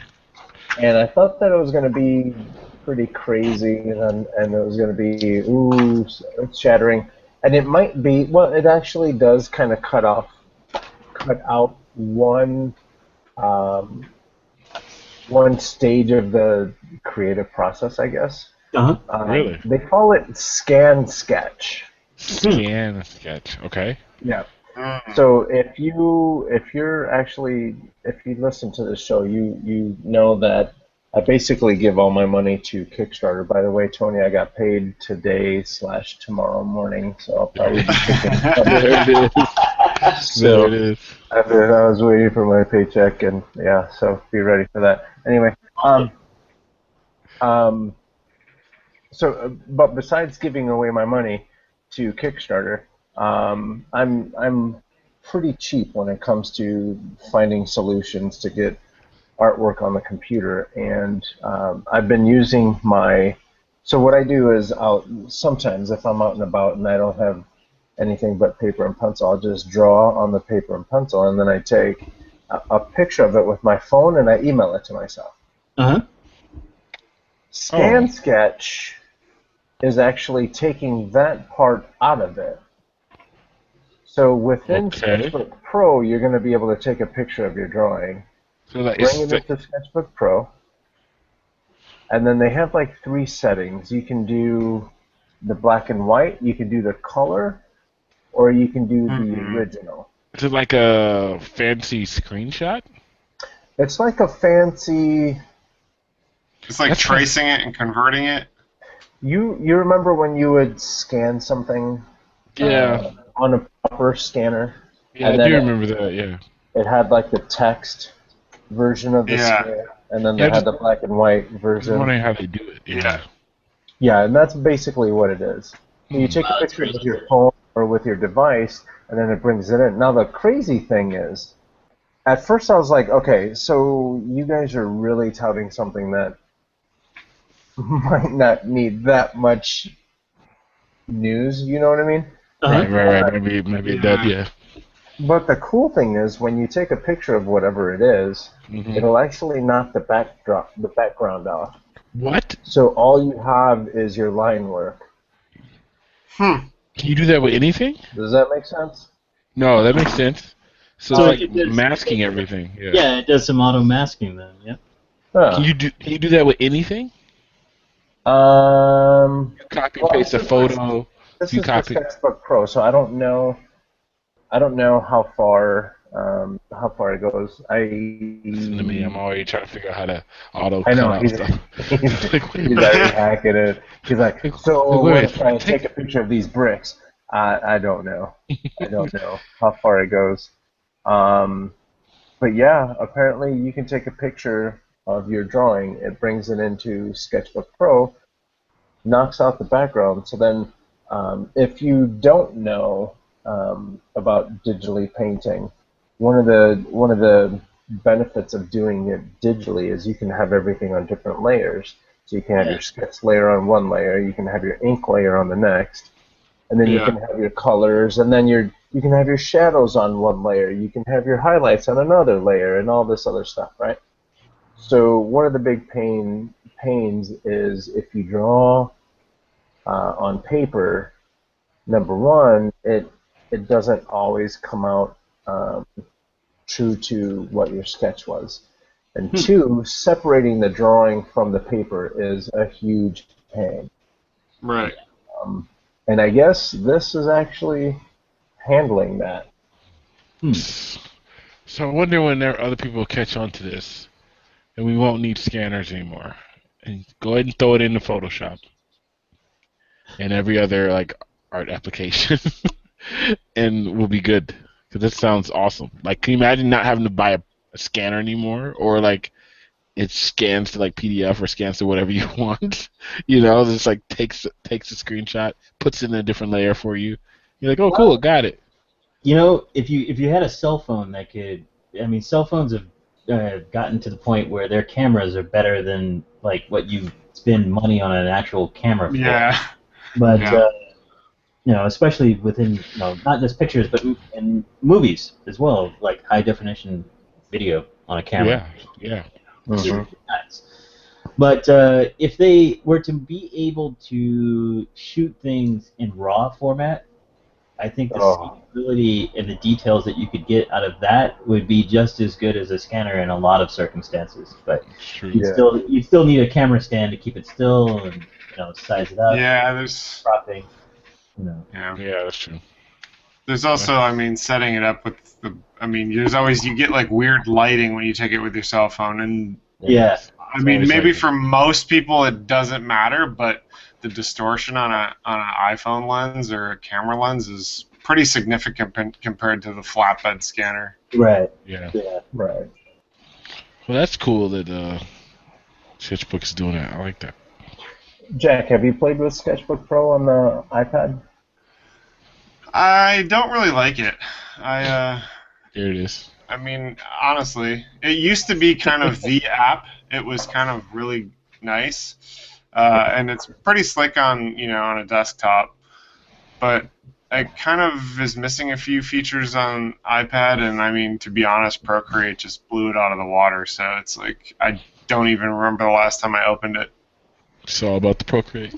Interestingly enough, I think that those two apps are the apps to draw on for the iPad. Yeah.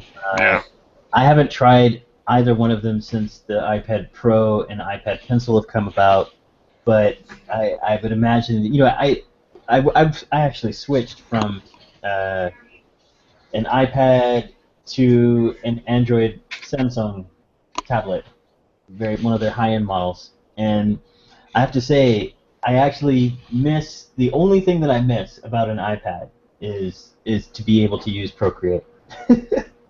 You said you're on a high-end Samsung tablet? Yeah, it's a Samsung Tab S. And you like it? Yeah, I like it a lot. The screen on it is really awesome. The unfortunate part is there are not enough tools to actually draw on it as much as I would like. I was wondering, like, what are you drawing with then?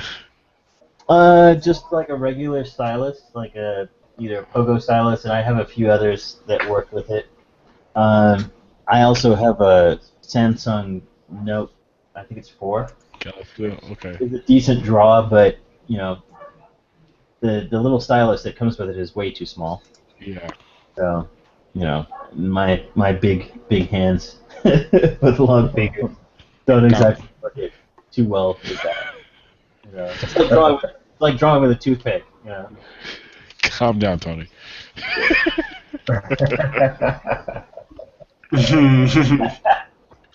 But okay. To get you back on a iPad though. I know. I do want to try it out. Yeah. I was wondering if you tried the Apple Pencil yet. Did I tell you guys I dropped my Apple Pencil on the tip? What does that do? What happened? Does it break it? It bent the tip, so now when I go to draw, if I hold it at a certain angle, it doesn't draw. Like it that makes me. I'm sorry. I just had to order a pack of new tips. I felt like there was a just a Shut tip. up, Charlie. I knew it was. I saw it. I'm so sorry. I saw it before I got out of bed. Just a tip. I just bit the tip. You're so dumb. You're dumb as hell. I didn't even pick up on that sorry. one. Okay. Sorry, I'm stupid. I played just the tip and I busted my pen.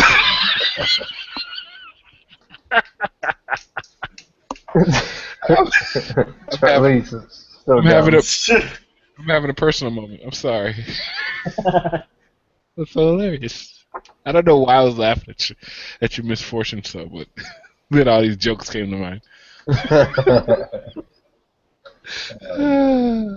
So speaking of Procreate, Jack, I was trying to tell you this before the show started, but I went to go get some food and then you guys started teasing me. But because you broke your pencil. Yeah. Just the tip. Oh man. Now it doesn't draw right. Oh dear. Should see a doctor. Yeah. Sorry. So Savage Interactive is the company that actually makes Procreate. And they are getting together with Apple and WWF, the World Wildlife Federation. And they're actually, here, I'll just read the little note that they sent out today. Okay. It said, Savage Interactive sent out the message that said, we've teamed up with Apple, Procreate, and World Wildlife Federation, and a renowned digital brush maker, Kyle T. Webster, who's been on the show, alumni, to bring you a set of 8 exclusive handmade Procreate brushes inspired by the natural world. Add texture with the sandstone and limestone brushes, or use smoky quartz, river silt, or wheatgrass for a more organic touch. Create intriguing detail with palm huskers. Okay, that's enough of that stuff. So here we go. So available now for 99 cents. So for 99 cents, you get 8 brushes that Kyle T. Webster designed. And they're available for 99 cents, but only until April 24th. So if you're listening to this before then, jump on this. And then please do. 100% of the proceeds go to the World Wildlife Federation. Really? Yeah. Why didn't they just make it $1 then or something? It's going 99 cents is cheaper. Yeah, that's true. No one ever wants to pay 100. They want to pay 99. Mm-hmm. That's cool. He is going in with those brushes. Yeah. Do you still use his brushes and stuff a lot? Like I do, yeah. He has a Gumroad page, right? Yeah, he does. Yeah, I think that's where I recognize the name. Yeah, he does brushes yeah, he's really good with the brush game there. Yeah. Yeah, and he's had quite the run making brushes. He's done good. That as his part-time job. He's an illustrator, and that's how he makes his money. But he started crushing it, making these brushes. Yeah. So good for him. I feel like he makes them effortlessly too. Like they're like he has an easy process to him. Also, not saying that they're easy to make the brushes, but the way he does it just seems like, he pumps them out really good, and it's like, oh, I need this type of. Oh, this is gonna be really good. I'm gonna save this one off and sell this one because that just turned out really good, But cool. Nice. An illustrator's gonna know what an illustrator's tool should look and feel like. Yeah. Yeah. Right. Tony, when you are in Photoshop, do you use a lot of brushes in your workflow? No, actually, I have a lot of them, and I keep trying to make use of them, but it's like, what the hell am I doing? I just got so much detail in my drawings already. All I need to do is fill in the color. But there's only a few other brushes that I think I've explored and I love them to death, but I need to like actually organize them and save them as favorites. But you know, and a lot of artists I think will tell you this, like with all of the awesome catalog of brushes that exist out there, and from artist to artist, some of those collections like change and give you some variety. You know, when it comes down to like simple blocking out in a lot of ways, some of the more standard brushes that you can just alter on the fly there in the brush menu, right, are the ones that get most used. True. Like I think it's like there's like a hard round and an airbrush and a round airbrush. I think most of those I tweak them a little bit, but yeah, I almost paint everything with just that. makes sense. Just because a matter of convenience. But when I'm looking for a specialized thing like you know, rock or ground texture, there's a few brushes that come to mind that, you know, I say, yeah, okay, let me load these up, and but I reset everything back to like the default more times than not. Yeah. Cool. But especially for me, because I do a lot of like line art. Yeah. Like I just make an oval out of like a hard round, set some pressure sensitivity. But you know, working in Photoshop has actually been sort of a recent battle because I don't know, Wacom drivers have been a little hinky, a little weird, yeah. a little funny around the corners there for a minute. So, but when it is working and when I am drawing, you know, just some simple tools like get it going. Cool. So, yeah. Cool. We had shared this link. Which one? Tony, let us know if you've heard of this group. Artella. Artella.com. Artella? Artella. Artella. I think I have. Who wants to describe this? I'll go. I got it. Hit it, got Charlie. this. So, okay, Jack, I'll go. Here we go. So, Artilla, guys, is a community that the makers from Animation Mentor, right? So, you got Bobby Beck, Carlos Bonilla, Sean Kelly, all those guys that started Animation Mentor. They found that after doing Animation Mentor for like around 10 years or so, it's been a really successful site for those of you guys who want to be animators. You can go to that site, learn from people that worked at Pixar and all these other Paramount and all these other amazing places like Industrial Light and Magic, all that good stuff, right? So they found something, right? So Animation Mentor at its core is an online school. And they found that they're bringing a bunch of people online, right? Because everybody wants to learn from these guys. You got your guy over in like Wyoming, you got your guy out in India, you got your guy over in LA, right? And they're all working together. They're all going through school together and creating these experiences. And they found that after they leave Animation Mentor, for whatever reasons, why they're not getting started, they're finding it hard to still create that community in terms of creating experiences or creating films or whatever they want to do. So they made Artilla as a community, like a hub where people can come and work together to create amazing things, be it animations, films, or whatever, what have you.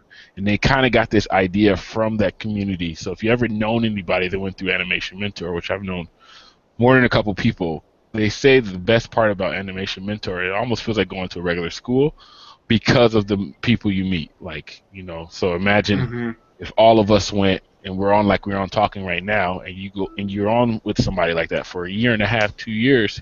I mean, we've experienced this, Tony, in the Hangouts and stuff. Years ago, you start to create bonds and stuff with people. Well, Artilla is that place for you guys to go for as artists to create something great. So, Jack, you said something really cool in our ongoing chat we do during the week, is that you described it as a cross between, what was it, Jack? What did I say? It was like GitHub and Kickstarter.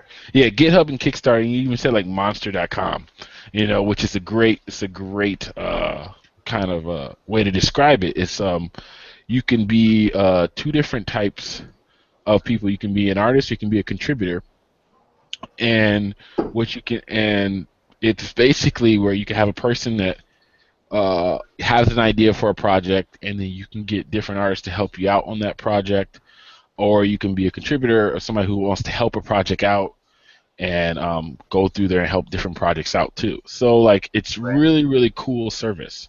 And it's very, very new. It's still in like their beta stages and stuff like that, but they just launched their site. You can go there. There's a frequently asked questions section. They officially plan to launch this in the second quarter of 2016, and it's the name actually comes from a French word which means like a studio or a workshop for artists. So it's like a work area. All those animation mentor guys, they have a really good web team behind them where they know how to create a really cool web campus type environment. So I'm sure they're using all their expertise from that to create this hub where you can log in and be a part of this community and get stuff done, as Carlos always puts it. So that's kind of what Artilla is. We're going to hear more about it.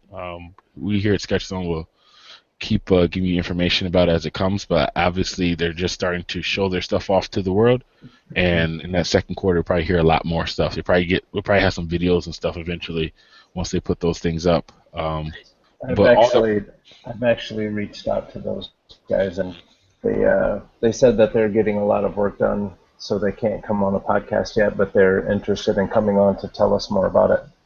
Cool. Great. See? Nice. Carlos is on top of things. Yeah, so What I do. And everything that you do on this is yours. There's different frequently asked questions about like what about the cost? Well, the cost is going to be totally free. I told you it will be free to join, and also will cost a low monthly subscription fee to work on and or post projects. More details about that in the coming years, but anybody can join, and see the behind the password, if you will, behind the scenes. But in order to post stuff, they might charge you a little bit of something. There's no licenses or anything that you need for that. All the projects are hosted on Artilla, but the projects still are your own, so they don't take anything from it. They're just literally providing service. You're not taking anything in terms of paying people and stuff like that to be on your project. That's something that Artilla is saying you're going to have to work out between you and the contributor, or you and the artist. They don't do any of that kind of stuff. So that's if there's money that exchanges hands, that's between you guys. And then anything else on here? I think the main thing to think about is Artella, ARTELLA.com. It's basically, if you have an idea and you need help bringing your idea to light, this is a place where you can go to build that team. Or if you're an artist and you want to contribute to a project, this is where you can contribute. So it's a team building. Yep. Yeah, as a contributor, you get a profile page. You can post your bio and your work. This will allow others to see your work, and then they can choose to invite you to their projects. You have the option to accept or decline that request. So, yeah. And as a creator, that's the idea guy. You can post your idea up, and then people can then view it, and you can start reviewing contributors and get stuff done. So I think what we're going to do is when they go live, we're going to come up with an idea, and then we're going to get Tony to draw everything. Awesome. Yeah, it's a really cool thing. I've always liked the animation mentor guys and thought they did good. And I think one of the cool things that came out of that online school, was all the other schools that popped up that were similar, that had industry folks, going out there sharing that knowledge. Imagine if we had all that stuff like at the beginning of our schooling, it might be very different, in terms of like what we would have done. But it's kind of cool that like a lot of those guys that work at the different film houses are kind of doing that old school way of kind of mentorship and taking the time out of their schedules to teach the guys that are on those things. So if they can like foster some of those things on Artilla in terms of putting people together, it's kind of cool. Yeah. Or just new projects.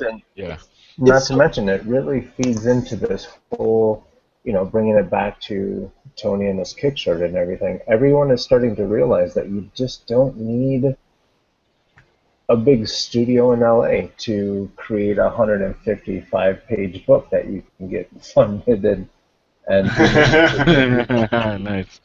All you need is contacts, and we talk about this all the time. Build that network, and then your network, you can reach out to your network for different things that you need. And this is kind of the perfect situation where it's giving you access to people that are willing to help on different projects and get something delivered. And it's not like you're going to work on a project and the only people that are going to see it is your family, because with technology the way that it is, you can create something, you put it on YouTube, or you can send it to different film festivals, or you can do all kinds of, you could do a Kickstarter if you wanted to do like a movie or an art of book or whatever the case may be.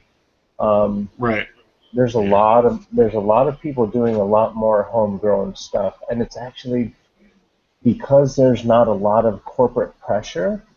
It's a lot cooler. Yeah.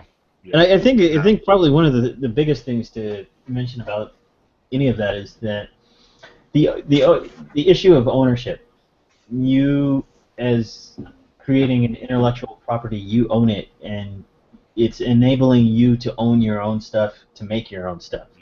Yeah. So the motto becomes make cool shit. Mm-hmm. Right. Right. Yeah. It's really good. Yep. And that's the thing. Like people get upset about the Kardashians and all this stuff. Well, nobody is forcing you to watch them. Mm-hmm. And if you think you can do better, do better. Yeah. Go out there and get something done and shut your yeah. There it is. Yeah. So yeah, that puts us up over 2 hours, guys. Is that time again already? Wow. Oh, man. Is there anything else we need to? I feel like I want to just keep it recording and just watch Tony draw. Yo, this. All right, so please, if you listen to this on not a video, go to YouTube this weekend. Watch this, because this mask, like Mad Max-ish looking awesomeness, came from nowhere. I'm watching him like draw one side and draw the other side, and there's nothing. And we're like less than 20 minutes in on this. Right, like, so if you ever want to know how long Tony takes on all this stuff, he draws pretty fast with this. Like, it's like a half a C here, a squiggly line here. Oh, wait a minute, that's an air breathing valve. Cool. Let's keep moving up. Let's shade it real quick. Let's draw the exact same thing on the other side so it's symmetrical. Yep. Cool. Yeah, that's symmetry, man. You gotta dabble with that symmetry. Listen to him. See? There's no X. There's no pushing the X button on this one. Yeah. No Control Z. Like drawing the eyes there, like he was like drawing one side, and like watch how he draws it. So he like draws one side and he does a bunch, and then moves over. Like I don't know how you spacing this in your head, correctly, but like he'll move over a little bit, and it's like, all right, I like that. That feels good. Like that feels good proportional, and he'll start drawing the other eye. Every time I think he's messing up on a part, like, oh, he didn't mean to do that. He just keeps going. It turns into something else. It's cool, man. Great. And so you just gotta play with shapes and line and value, and I guess it starts to become a shape, and you just refine. Yeah, I look at Tony draw, and I was like, man, I'm thinking I'm associating his artwork to like a tattoo, where it has to be good, because there's like no erasing. So he's a tattoo, and then I look at my drawings and I'm like, I got stickers. Interchangeable. It doesn't even matter. Sun-dried, ass stickers. Oh, they look cool until they start to wilt.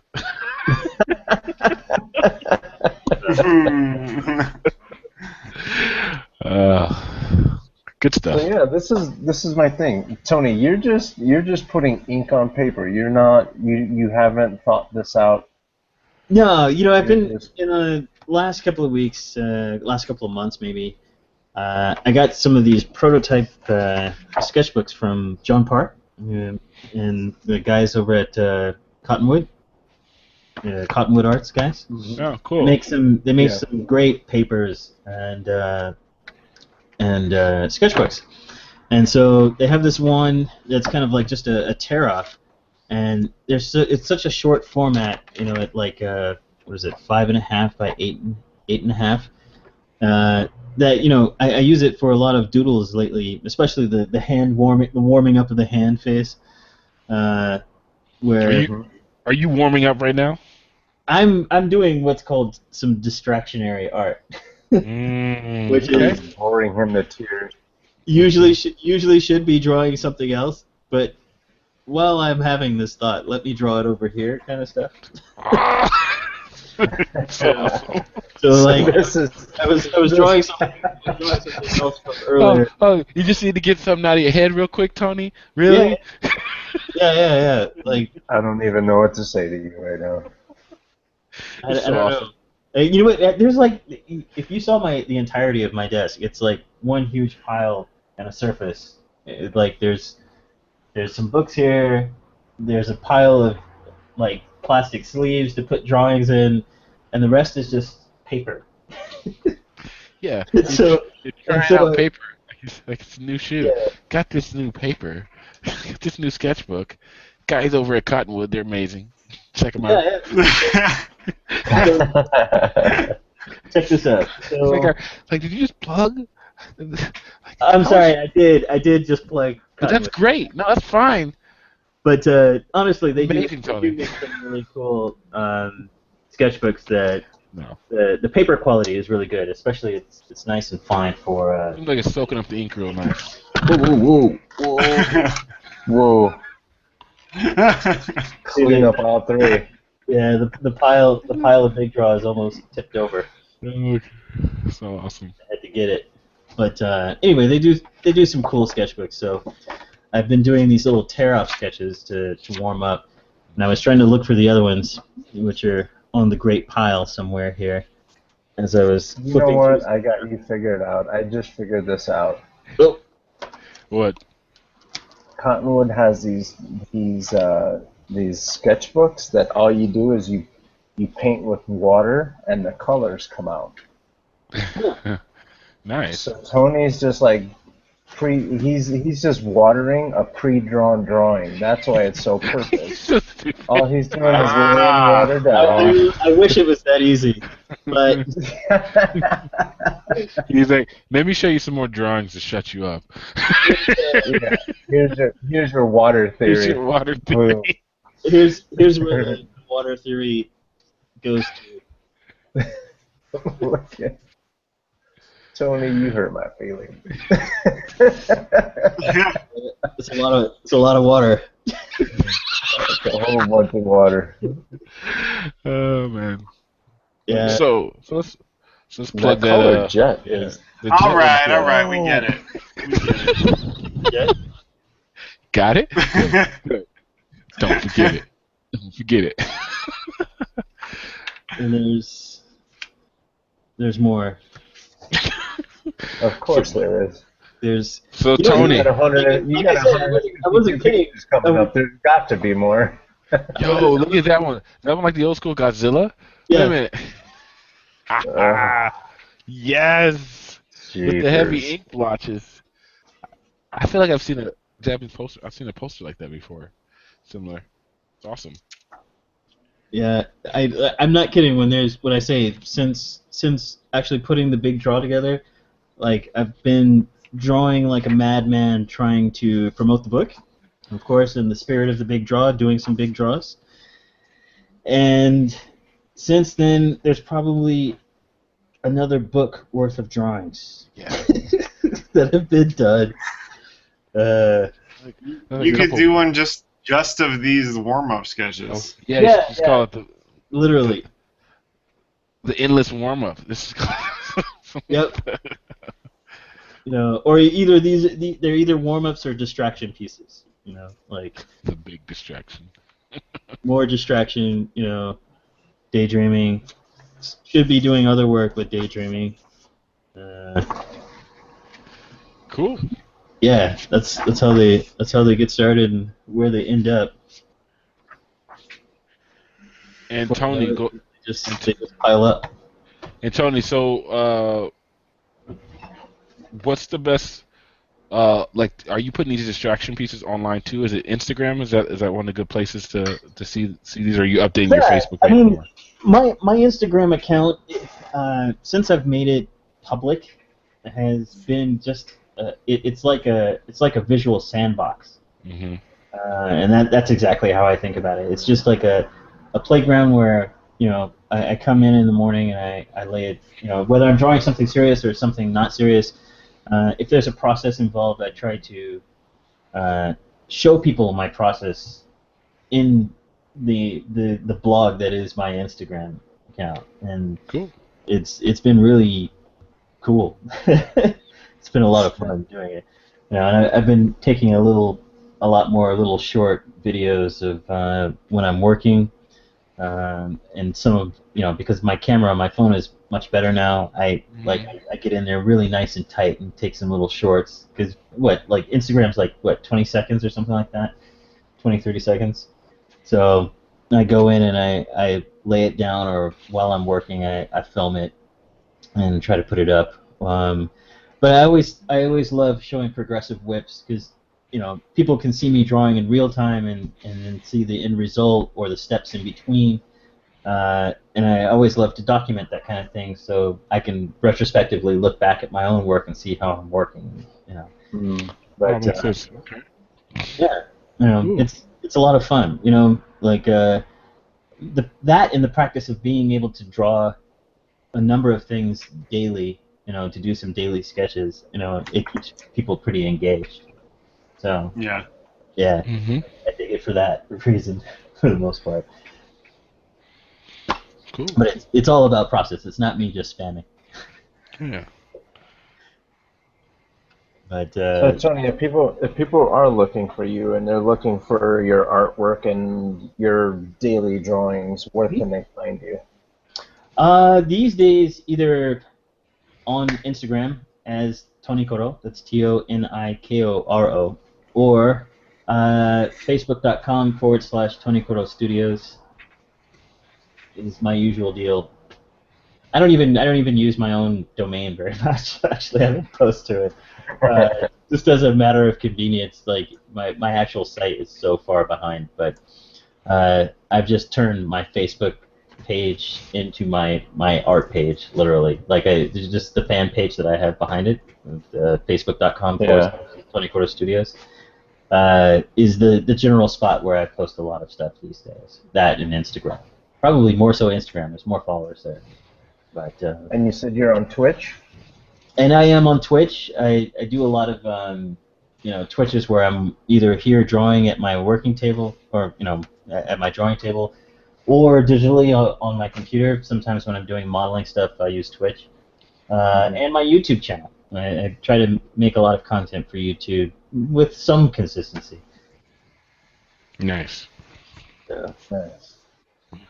So a lot of Well, thank you for being on the show. Oh, and let's share that link to Kickstarter again. Yes, please. Let's do that. Cool. I had it up and I closed the window, but if you go to kickstarter.com/projects/Tonikoro, TONIKORO/the-big-draw. Go The get big that there draw. and Go get that done. Hashtag the day's gone. Chickadee draw. Yes. It's like a western, isn't it? Like two guys in the street. The Yeah. The big draw. the big draw, partner. Right? I broke whistle. Not bad.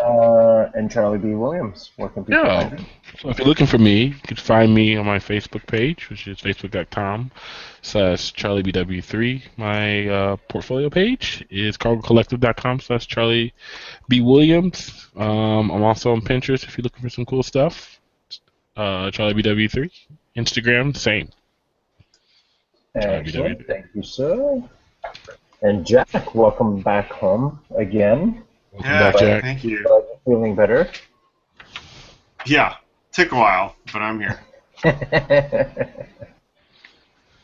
And people are looking for you online. I am still at sketchbookjack.com and sketchbookjack everywhere else: Instagram, Twitter, Facebook, Pinterest, all that stuff. Beautiful. Thank you, sir. And I am Carlos Gomez. You can find me at carlosrgomez.com or Twitter, Facebook, Instagram, Pinterest, and Behance under code word Coconut Justice. This has been the Sketch Zone podcast. You can find us at sketch.zone.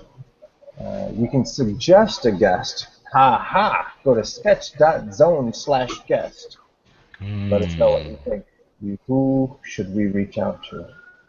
You can go to Twitter. Find us under the name Sketch Zone, at Sketch Zone. Facebook.com/the Sketch Zone Podcast. YouTube.com/Sketch Zone Podcast. And as always, you can find us on Stitcher. There it is. Stitcher, SoundCloud, and subscribe to us on YouTube. And like we said last week, if you leave us a review, we will read it on the show. So, with that said, got to give a little shout out to Landon Wilson. He tried to leave a review on iTunes, but it didn't. He's a PC user, and it wasn't letting him leave a review. So he left. What? Hey, watch mouth. He left a review on YouTube. Huh? Never mind. Keep going. Sorry. So Landon Wilson said, I heard your call for action this week. I wanted to leave a review on iTunes, but I'm a Windows guy, and the Apple website seems to have a sixth sense for sniffing us out, so it wouldn't let me. So, thanks for trying, Landon. We'll still give you a shout-out. Thanks, Landon. Yeah, so that is it. Anyone else got any more news or reviews? No? Nope. All right. We're good. All right. Everyone, get out there and be nice. Get things done. Yeah, guys. Have a good one. Talk to you guys All next right. Yeah. Good night. Thanks a lot. Thanks for having me. Appreciate it. Thank you.